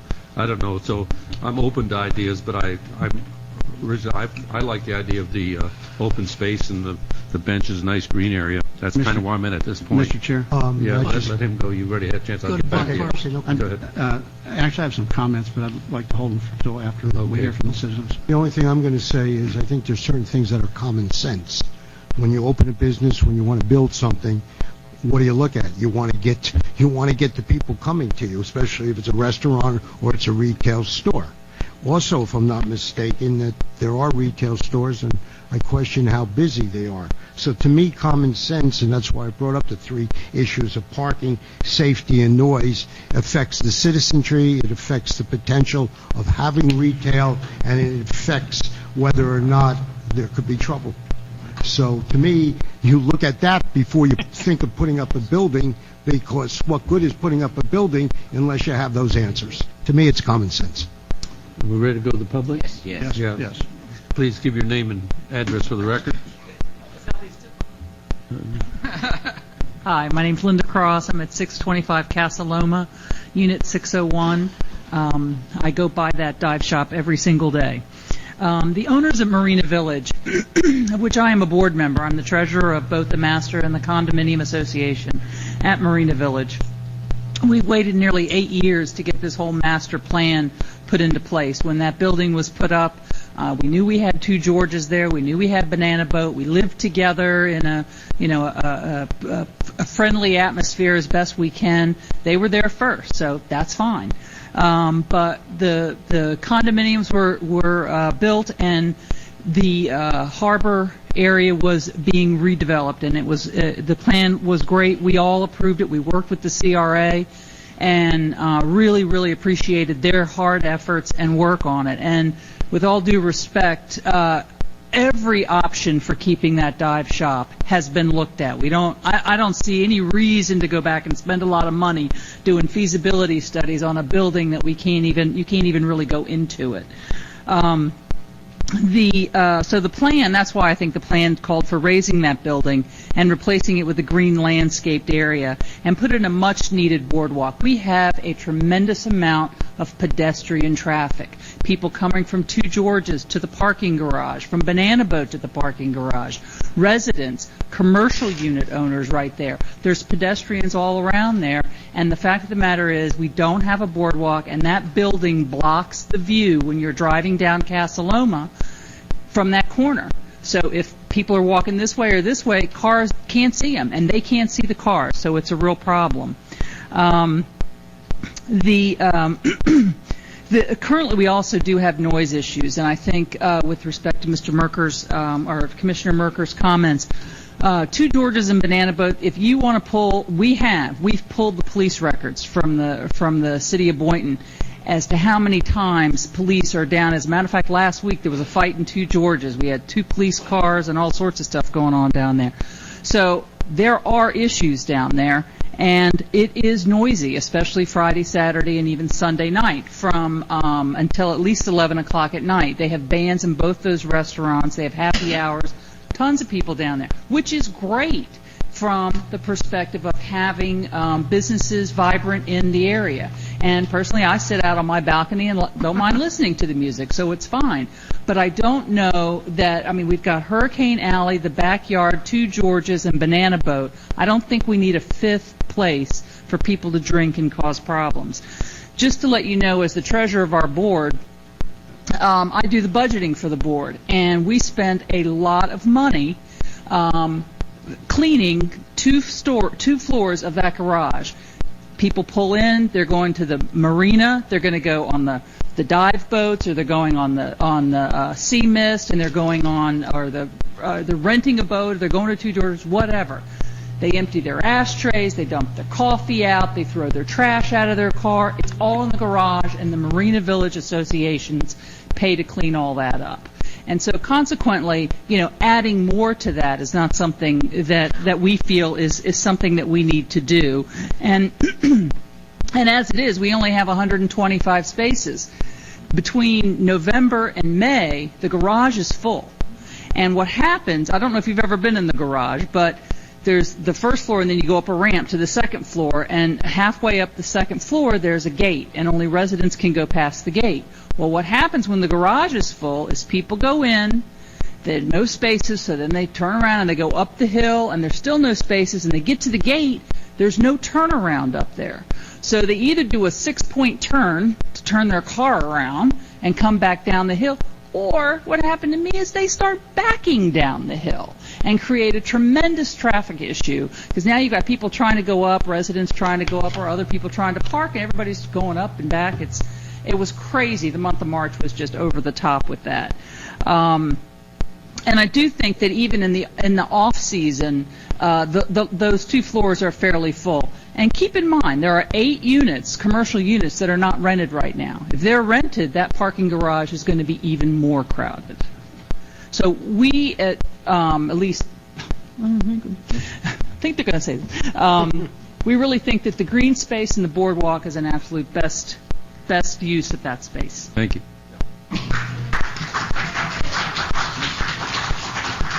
Good evening. Good evening. My name is Peter Armour. I'm at 700 East Boynton Beach Boulevard, Marina Village. I'd like to echo my friend and colleague, what she said about the situation that we're currently experiencing. She mentioned that we have to clean up the public area of our garage. Our property manager just did an email to Mike Simon stating that it takes about 25 hours a week of our people's time to clean up the garage after the commercial usage. Also, Linda had spoke about the traffic situation in the garage. We've had accidents in the garage. We've had fender benders. We've had people who have almost been run over in the garage. It is a situation that hopefully working with the restaurants and the CRA, we can come to some decisions to rectify the situation before we have the season next year. We live in Marina Village. We put up with a lot. We put up with a lot of noise. We put up with a lot of traffic. We wholeheartedly endorse the green plan that has been already approved that Ms. Brooks had spoken about in her presentation. To us, that makes the most sense for all of us who live and enjoy Marina Village. And I'd just like to thank Ms. Brooks for bringing up again the traffic concern that we have with that building. It is a blind spot, and there have been many near accidents that have occurred as people are leaving the Two George restaurant and people are heading north on Northeast 6th Avenue and making a left-hand turn into the garage. It's a blind spot. You cannot see it with the existing building. It is outdated. It is an eyesore. We endorse the green public space of the master plan. Thank you for your time.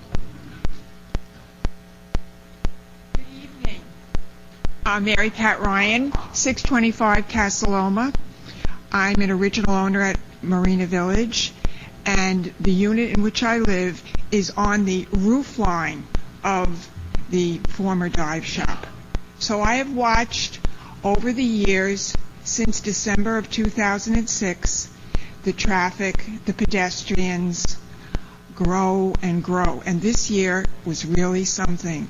I'm just waiting for that motorcycle coming around the corner and the people walking in the middle of the street on Sunday morning to smash into one another, because it has become very, very dangerous there.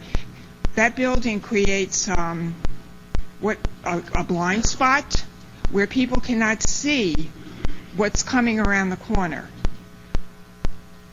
I love living at Marina Village.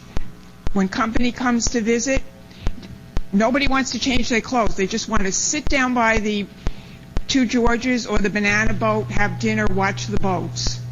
But I really don't think it's necessary to add another bar or some other commercial establishment where there should be, as Ms. Brooks showed in her display, a nice area where people could sit outside and see these boats and enjoy that space.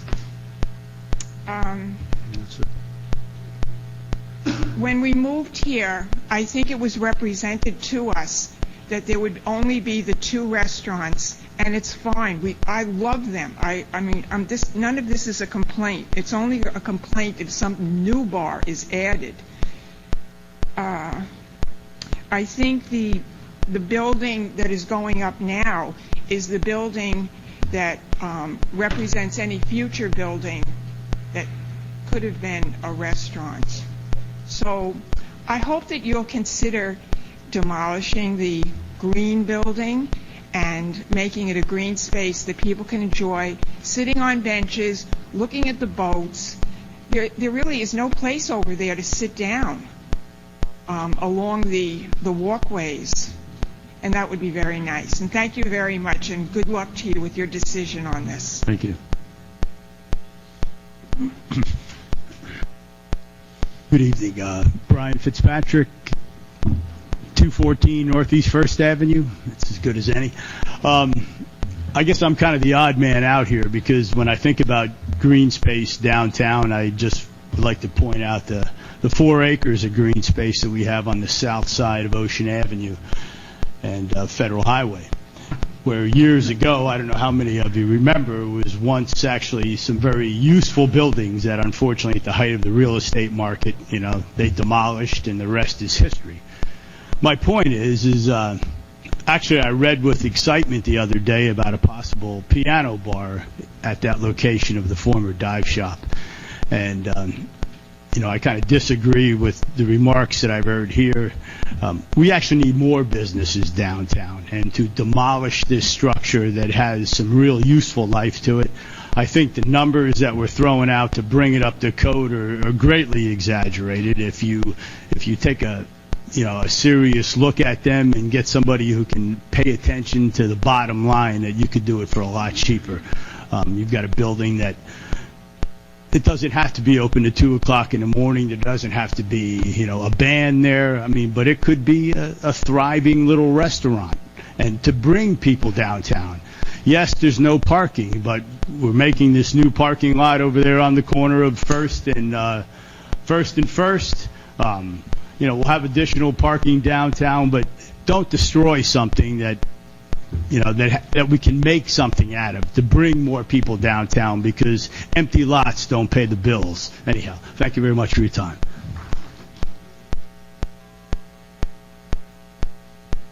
Hi, Mike Minia, 625 Casaloma, 808. The problem with that building is it's an awkward location. Anybody sitting up here right now can throw a tennis ball at that building with their left hand.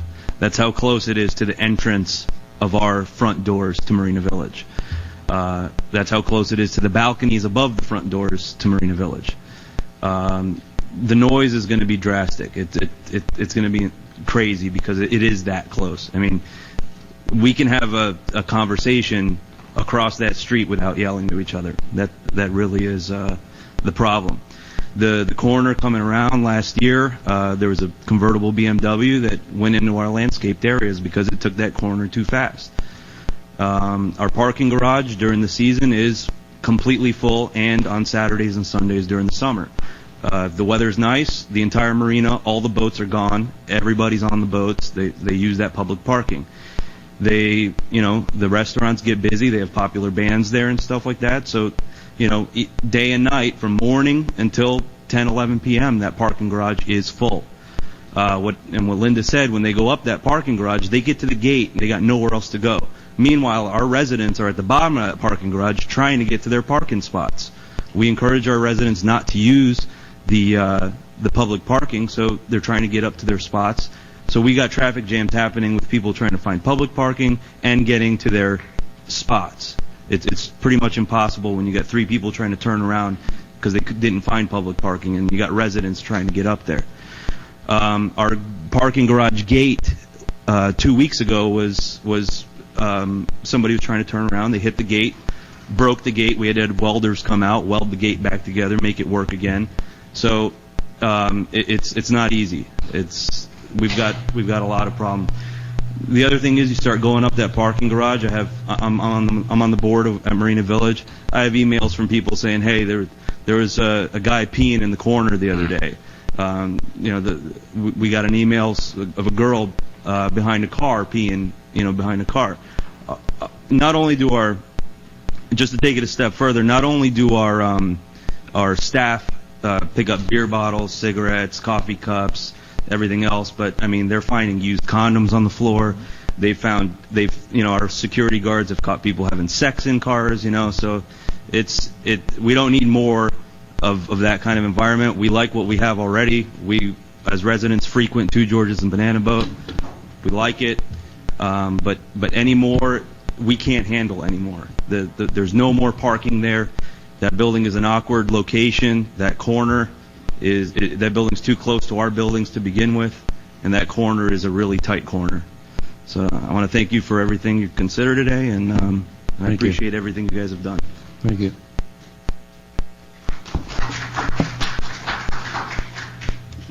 Hi, I'm Gayla Hensley from 700 East Boynton Beach Boulevard, and I've been there for 4 years.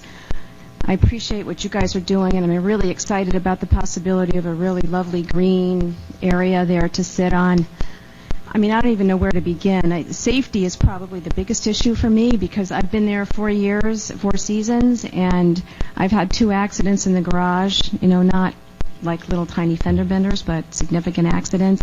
Big, huge trucks parked there, one on each side, and then there's not 2 lanes available for people to come in and out.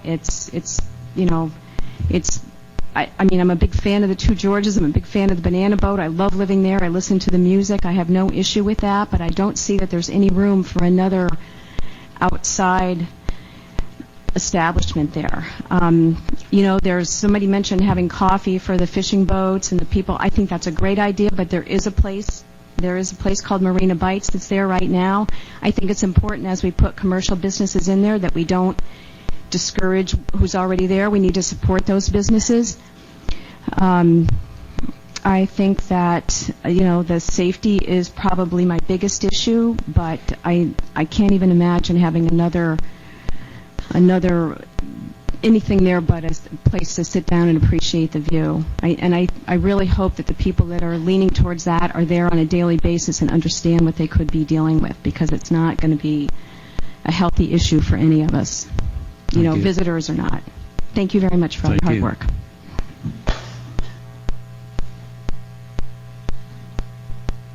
My name is Lauren Truckenbrodt. As shocking as this may sound, I live Did you get 700 that? East Could you Boynton say your Beach name Boulevard. again? We couldn't hear you. Lauren Truckenbrodt.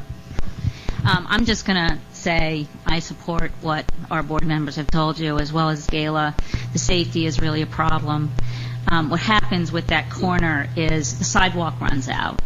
And I have had 2 incidents in the garage, and I have a dog that I walk, and I've almost been hit twice by a car because of the way it's situated. So I would like to see, I love the hustle and bustle of Marina Village, love the restaurants, love the place, but again, we have 8 empty commercial units there already.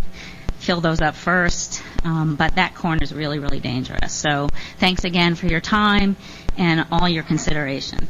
Thank you. Steve Antone, 234 Southeast 2nd Avenue. Can I have a hand of anybody who's lived in condos in South Florida before? Okay. Anybody who's lived in a condo over 5 years? Thank you. One of the things I'm going to bring up is a little history lesson. The dive shop that is there is one of the longest established dive shops in Florida. It's one of the reasons the county put that in there, that they didn't want it torn down. I was left park ranger service, became a sales rep. That was one of my first accounts. It's been there a long time, okay? It's been a viable business for a long time.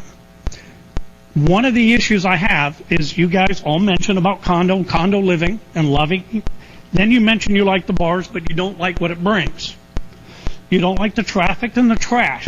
You can't have both, folks. That's part of the history.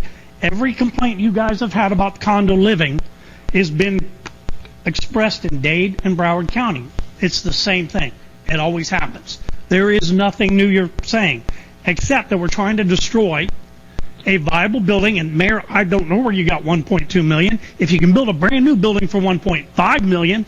In my backup, I haven't been researched. That data doesn't seem right. But regardless, what that building has and what it's been has been a viable business. One of the things we need are things like that. I mentioned about the environmental. That is the diving. We've got a paddleboard shop around the corner. You got jet ski rentals, all low-key things that bring in people, bring in money. They're not bringing in typically your condoms, your beer cans, and things like that you're complaining about. They're typically very nice people. Water-oriented people tend to be very kind, very laid back, and very easygoing, and they spend a lot of money. But they don't tend to trash everything. So if you guys want to destroy something that might be bringing a better clientele, that may not be in your best interest. By bringing a green space, who's going to sit in there in summertime? Let's bring something that will bring us better people that will enjoy our city and leave the city better than they found it. That's the most important thing. Never be in a place where somebody comes in and says, it was better before you got here. Thank you. Anyone else wish to not come back to the commission? Mr. Board Member Merker? Buck wanted to talk first. Who? Oh, Buck, yeah, I'm sorry. Yeah, I have not a different take on it in that I do think we should continue with the master plan. But one thing that people aren't considering when they talk about having a business there, I don't care if it's a bar or a bookshop or a coffee shop or whatever it is, that brings in more people. Okay, everybody says, well, that's great. Well, it's not great if you already have businesses there. In fact, you're competing for the same spots. The dive boats and the fishing boats and all that will once again have problems with their customers getting parking spots. The current restaurants, everybody. Everybody knows I'm a big small business supporter. But by not putting another small business there, you're supporting all the other small businesses. There are plenty of opportunities for businesses there with those vacant slots in the main building, and by having an attractive space out front, that will attract more people to those spots when they're filled up. And that's where the coffee shop should go and the bookshop or whatever. And then people can take their ice cream or coffee or whatever, go sit on that wall. Maybe even sometime we might consider putting little ice cream tables out there for that kind of thing, but whatever. I think by not, first of all, I don't see the wasting time and of staff, our staff and city staff. I don't believe the city's going to be that nuts to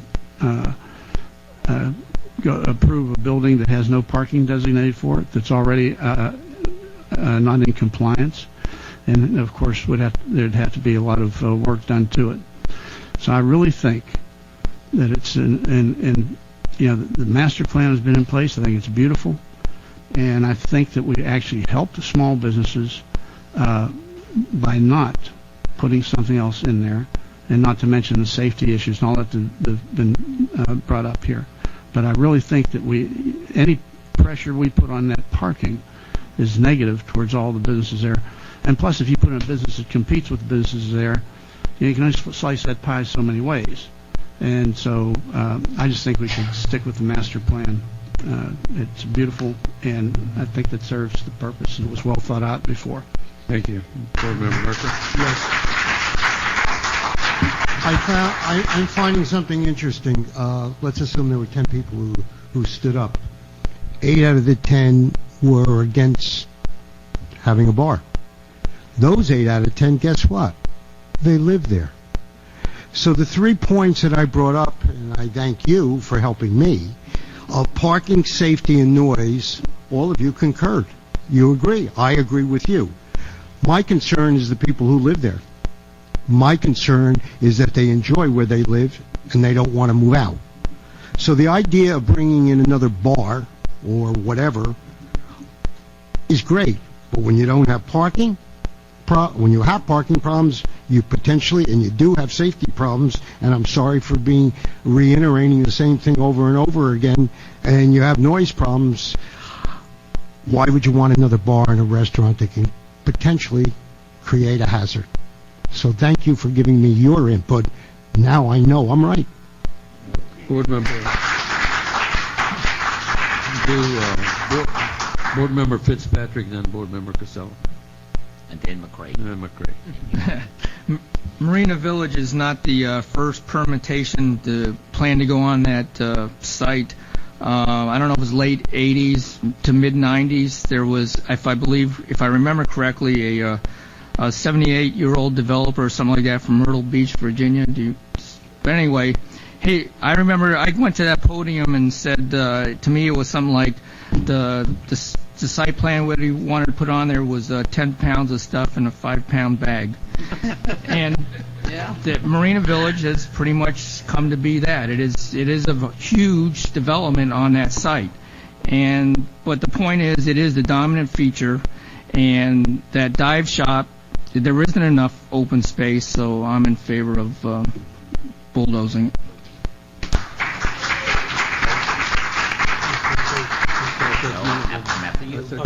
Yes, sir. Thank you.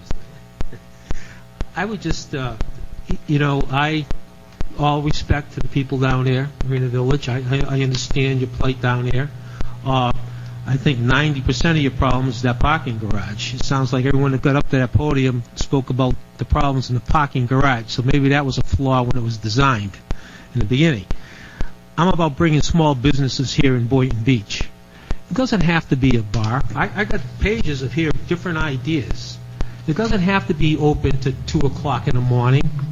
It doesn't have to have a band to it. I'm talking about a small business, a viable small business that brings people into a marina. I understand why. If I lived in Marina Village, I'd like to have a nice boardwalk and look down at the palm tree. It's beautiful. Why not? I understand where you're coming from with that. I absolutely do. But I'm looking from a city perspective and bringing small businesses into our city. It's all about bringing business into Boynton Beach. It's all about bringing people down to the marina. It's a nice problem to have. Too many pedestrians, too many cars. I'd like to hear that about Boynton Beach. I don't hear enough of that about Boynton Beach. I'm sure we can work out the statistics and logistics afterwards. That's all I'm asking before we take a vote tonight, is that we just have and she agreed that she would do this, sit down with the city, take an hour or two with the city P&D and see if it's even plausible to happen, if anything could even go in there that could even work. That's all I'm asking before we put a wrecking ball to a building that's been up since 1940, has withstood every storm that come through here, and it's still standing. It has character, and it has a history. And I ask this board just to give it some time, just to have a little more discussion before we vote to bulldoze it over. Board Member McCray. Thank you, Board Chair. Marina Village used to be in District 1. That was before somebody came up with a nice, bright idea saying, it shouldn't be in District 1, but however, whatever the reason, I'm glad that if we tear something down, at least we're putting something back that's green space, and I appreciate that. And I'm just saying, I read all your comments. I didn't like the one where somebody said that, we need to get rid of the old water treatment plant. I'm like saying, wow, But anyway, I'm glad you all came forward. I listened to what you all said. They told me when I set up here it wasn't going to be easy. I heard the voice of the people. I'm ready to vote. Thank you. Let me just close by saying I understand Board Member Casello. I also want to bring in small business, but I think there's a lot of areas to put the small business in downtown Boynton. We have the Ocean Plaza over there where Frankie's Pizza, there's open spots in there. There's open spots right there across from the dive shop. And I noticed that you had brought up once for a piano bar, which has been one of my things. I'd love to see a piano bar in Boynton Beach. I just don't think that's the right location.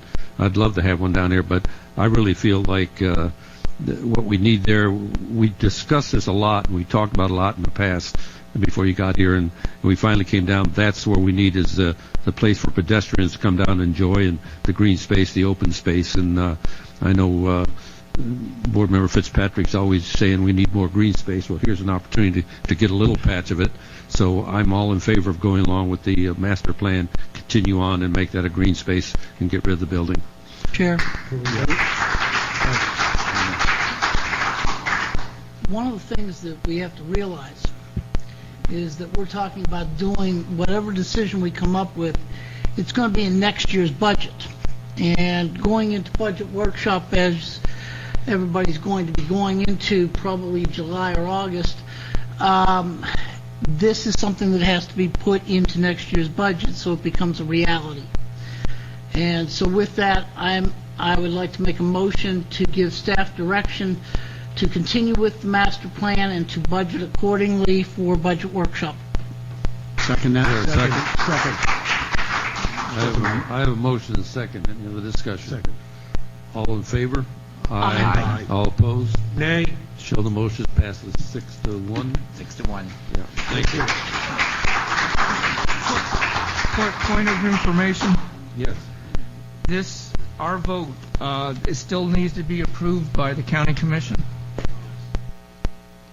I'll let our attorney answer that question. Well, I wasn't here during the last go-around with the county, but I understand that it was a bit contentious. There is an easement issue, and in light of that, I think there are going to have to be some discussions with the county. I will say that I was here when last time, and it was contentious. The county commission has changed since that time, Right. and a couple of people that, for no reason, had nothing to do with Boynton, didn't want to let us have our way. But I can tell you, I've been in contact with the former mayor, Steve Abrams, and he said, now, Jerry, now's a good time to come back with that, and I think we have favorable votes there. And I have some other commissioners there say that, tell us what Boynton needs, and we'll be with you. So I think we can get through that. Okay. And Jerry, also, Mayor Taylor Yes, made the comment to me that if we wanted to bring it back, we could. this is the time to do it, so we Yep. want to move on that quickly. Let's do it. Okay. Next year's budget. Next item will be the CRA Development Project Update, Boynton Harbor Marina Harbor Master Building Project. Good evening, Board Chair and Board members. Mike Simon, Assistant Director with the CRA. This is just, I told you that I'd bring back a monthly update with photos of the Harbor Master Building and the next item, which is the parking lot project. And just for the benefit of the public, I suppose, we put these pictures up on the screen here. The contractor, in your packet, you'll see them pouring the slab, forming the grade beam, and the pictures up on the screen now show the vertical walls have gone up, and even since then, I mean, it's literally on a daily basis. There's another advancement. The top wall forms are in. The truss beams have been in place, and according to Collage, the truss themselves, the roof trusses, will be delivered, I believe, on Monday. So we are moving at quite a pace here. Couldn't be happier with the contractor that we have. Just wanted you to see that type of progress. Thank you.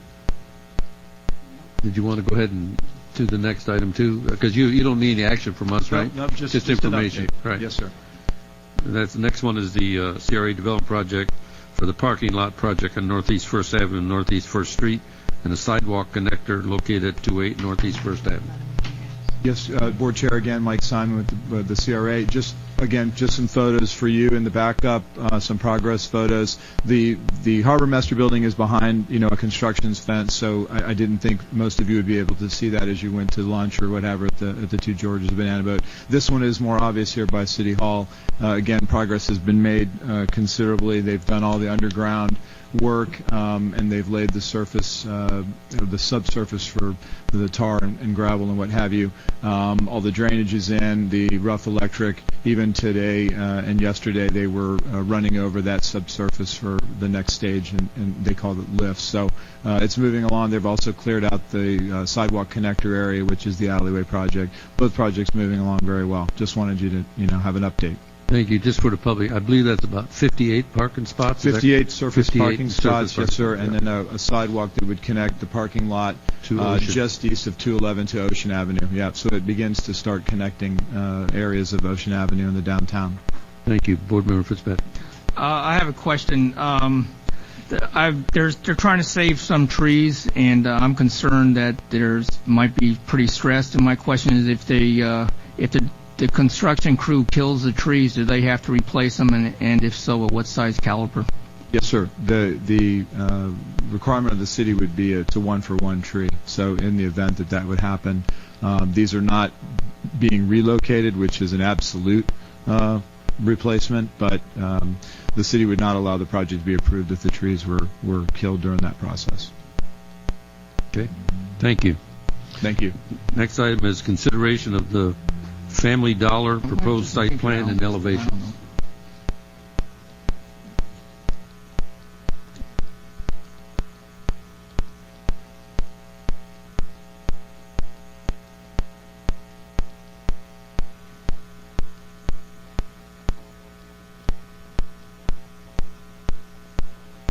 Good evening.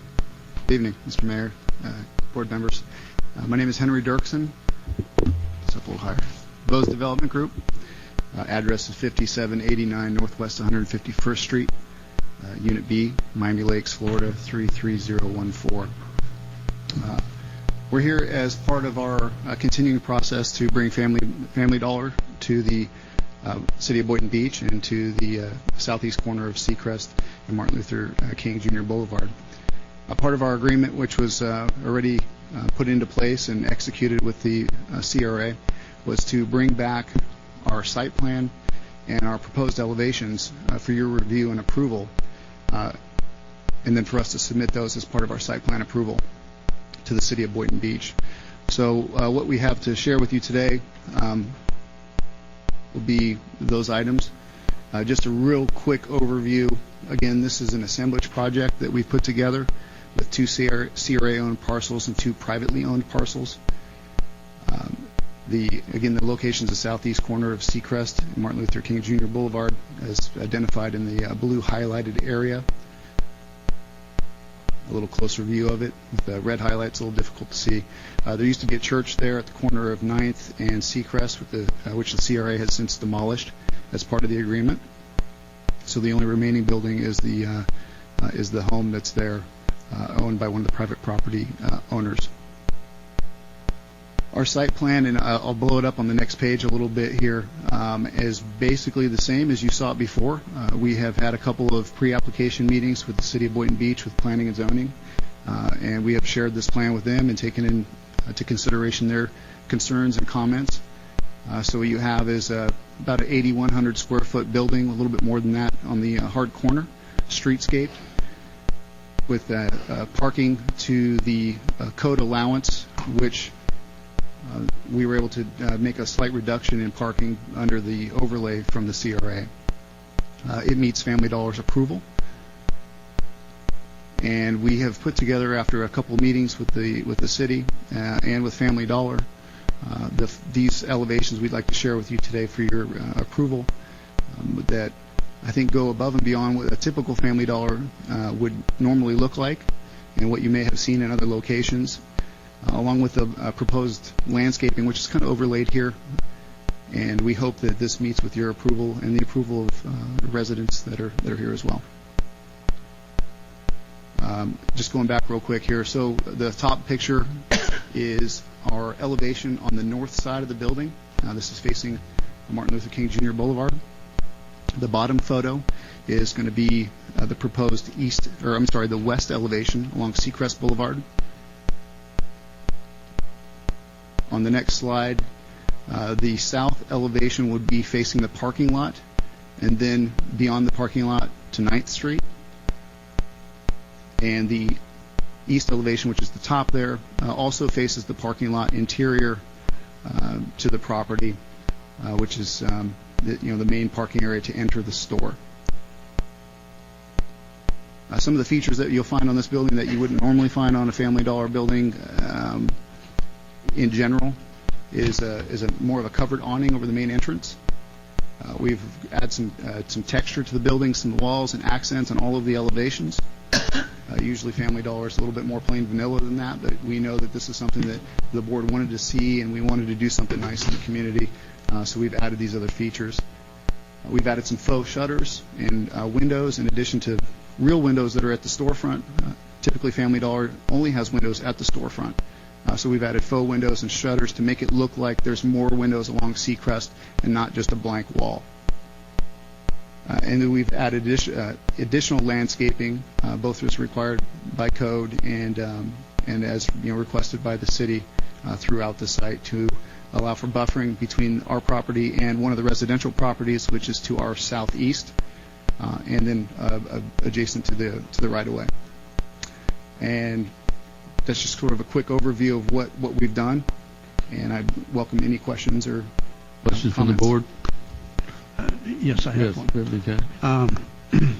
Well, the elevation is certainly an improvement from what we first saw. But I have a question for you in that, if you saw the earlier presentation about the heart of Boynton and the design desire there was the Floridian look, which pretty much means a peaked roof, hip, gable, Boston hip, metal covered. Is that prohibitively expensive? Is that a deal breaker to put that on it? The question about the roof and construction, I'll turn over to our development team that can answer that better for you. Thank you. Good evening, Paul Tremblay, Bose Development Group, 5789 Northwest 151st Street, Suite B, Miami Lakes, Florida 33014. To answer your question, that is correct. A hipped or some type of hinged roof with peak and would be cost prohibitive at this location. We need the low building with the parapets and the flat roof. Chair, Yes. are we still looking in the $16 range, the per square foot that Family Dollar was approving? Well, we still in that range? Yes. Okay. Yes. What we did is we took the original elevation back to our contractor. We actually priced this one to make sure that we could actually afford this building. That's how we came about with this architecture you see tonight. We repriced to make sure we're still within our ranges. Is there a motion to approve? Yeah, we have to get the motion. Oh, go ahead. Go ahead, ask your question. I'll get them. How many full-time jobs will this create, this store?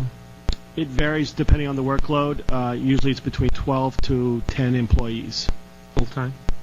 Yes. Well, some of it's part-time work because it depends on the volume of the day. They'll do part-time employees as well. And they're normally local employees because they hire from within or close by. You know the pay scale? They're typically minimum wage jobs unless they move up as a store manager or assistant store manager. Part-time minimum wage? Yes, sir. There a motion to approve the site plan and elevation design as presented by Booz Development, Inc. for the Family Dollar store project. So move. Second. A motion second. Any other discussion? Anybody in the public wish to address this issue? Seeing none, all in favor? Aye. All opposed? Show the motion unanimous. Thank you very much. Thank you for your time. Thank you. When are we looking for coming out of the ground? Before Christmas, right? We still have to get through the site planning process with the city, but if you guys want to stay up our plans, we'd be happy to start right away. Thank you. If I could suggest a timetable, it would be really nice between Thanksgiving and Christmas. We would like to get started as soon as possible, and we appreciate the staff working with us to get through this process. Thank you. New business, consideration of conceptual designs for Federal Highway entry signage project.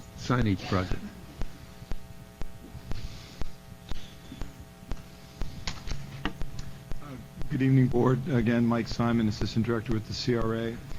The item before you is the consideration of the conceptual designs for the Federal Highway entrance signage project. This was a project that was approved by the Board during the budget discussions and the final budget for 2013-14.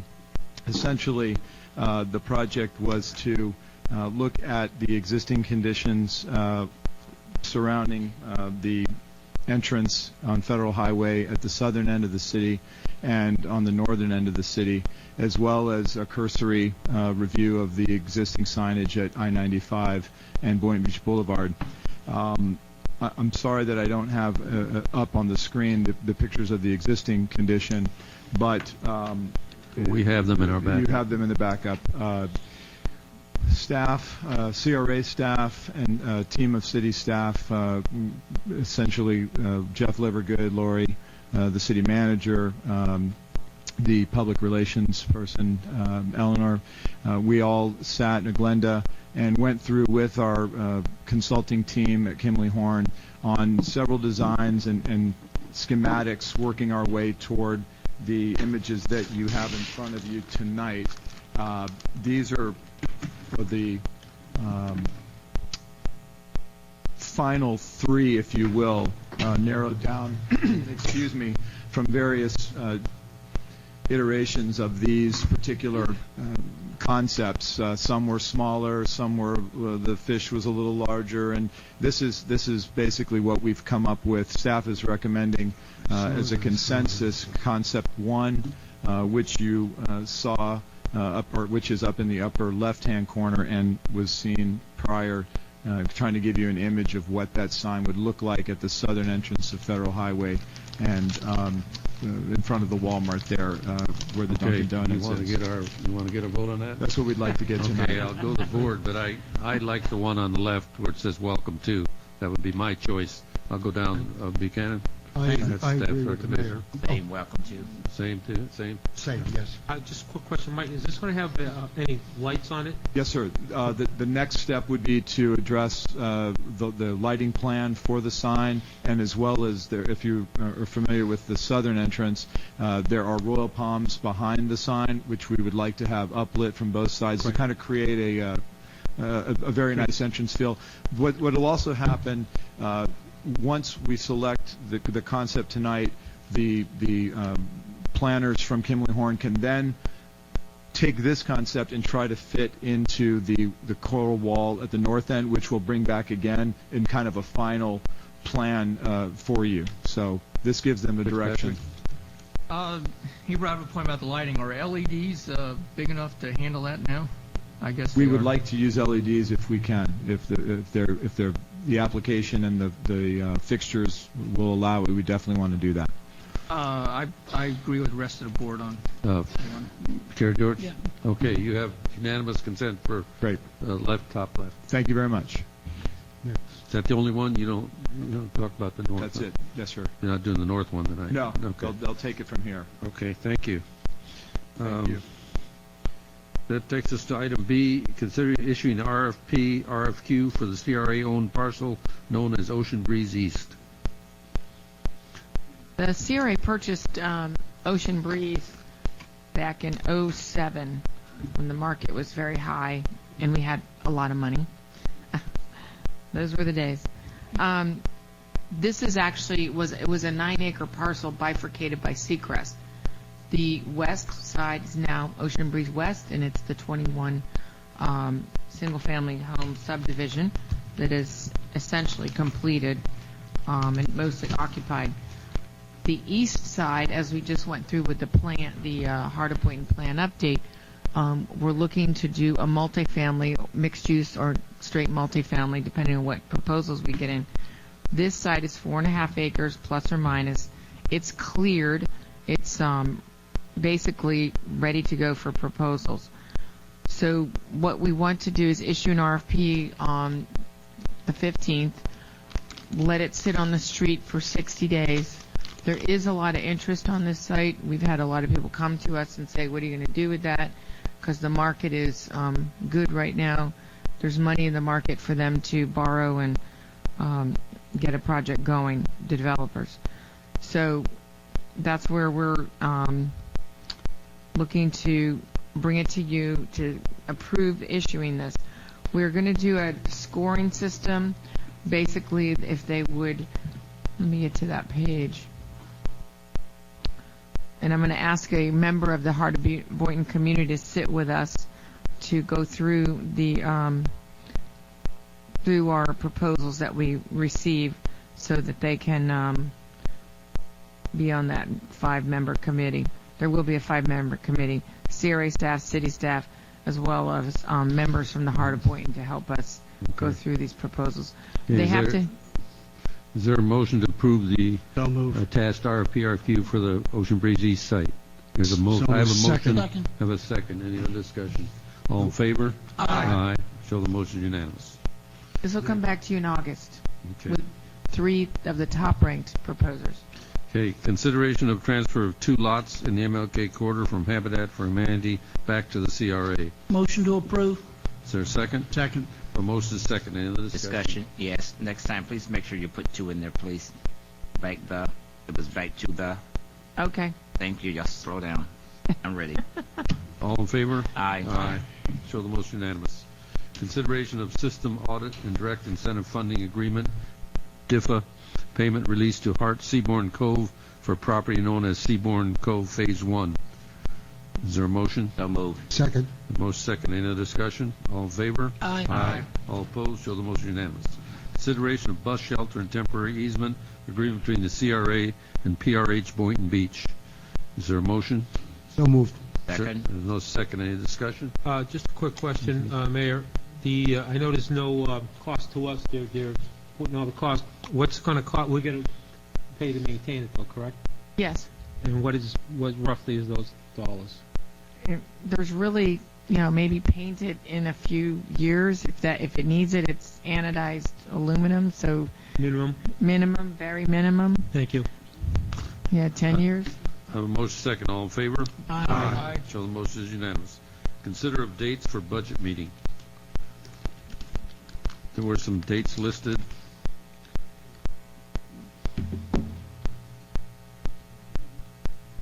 Mr. Mayor, Yes, go ahead. do we have to vote upon this today? I'd like to get back, personally speaking, 'cause But they need some kind of thing to work on so they know when they can, when they expect us for a budget. I'm talking to hear myself talking. Yeah. Okay. We have 4 dates in August, which is on Wednesdays, and we have Thursdays, 3 Thursdays in August. Move for the 6th. We move for the 6th. If it's a Wednesday, yeah. It's a Wednesday. What is that?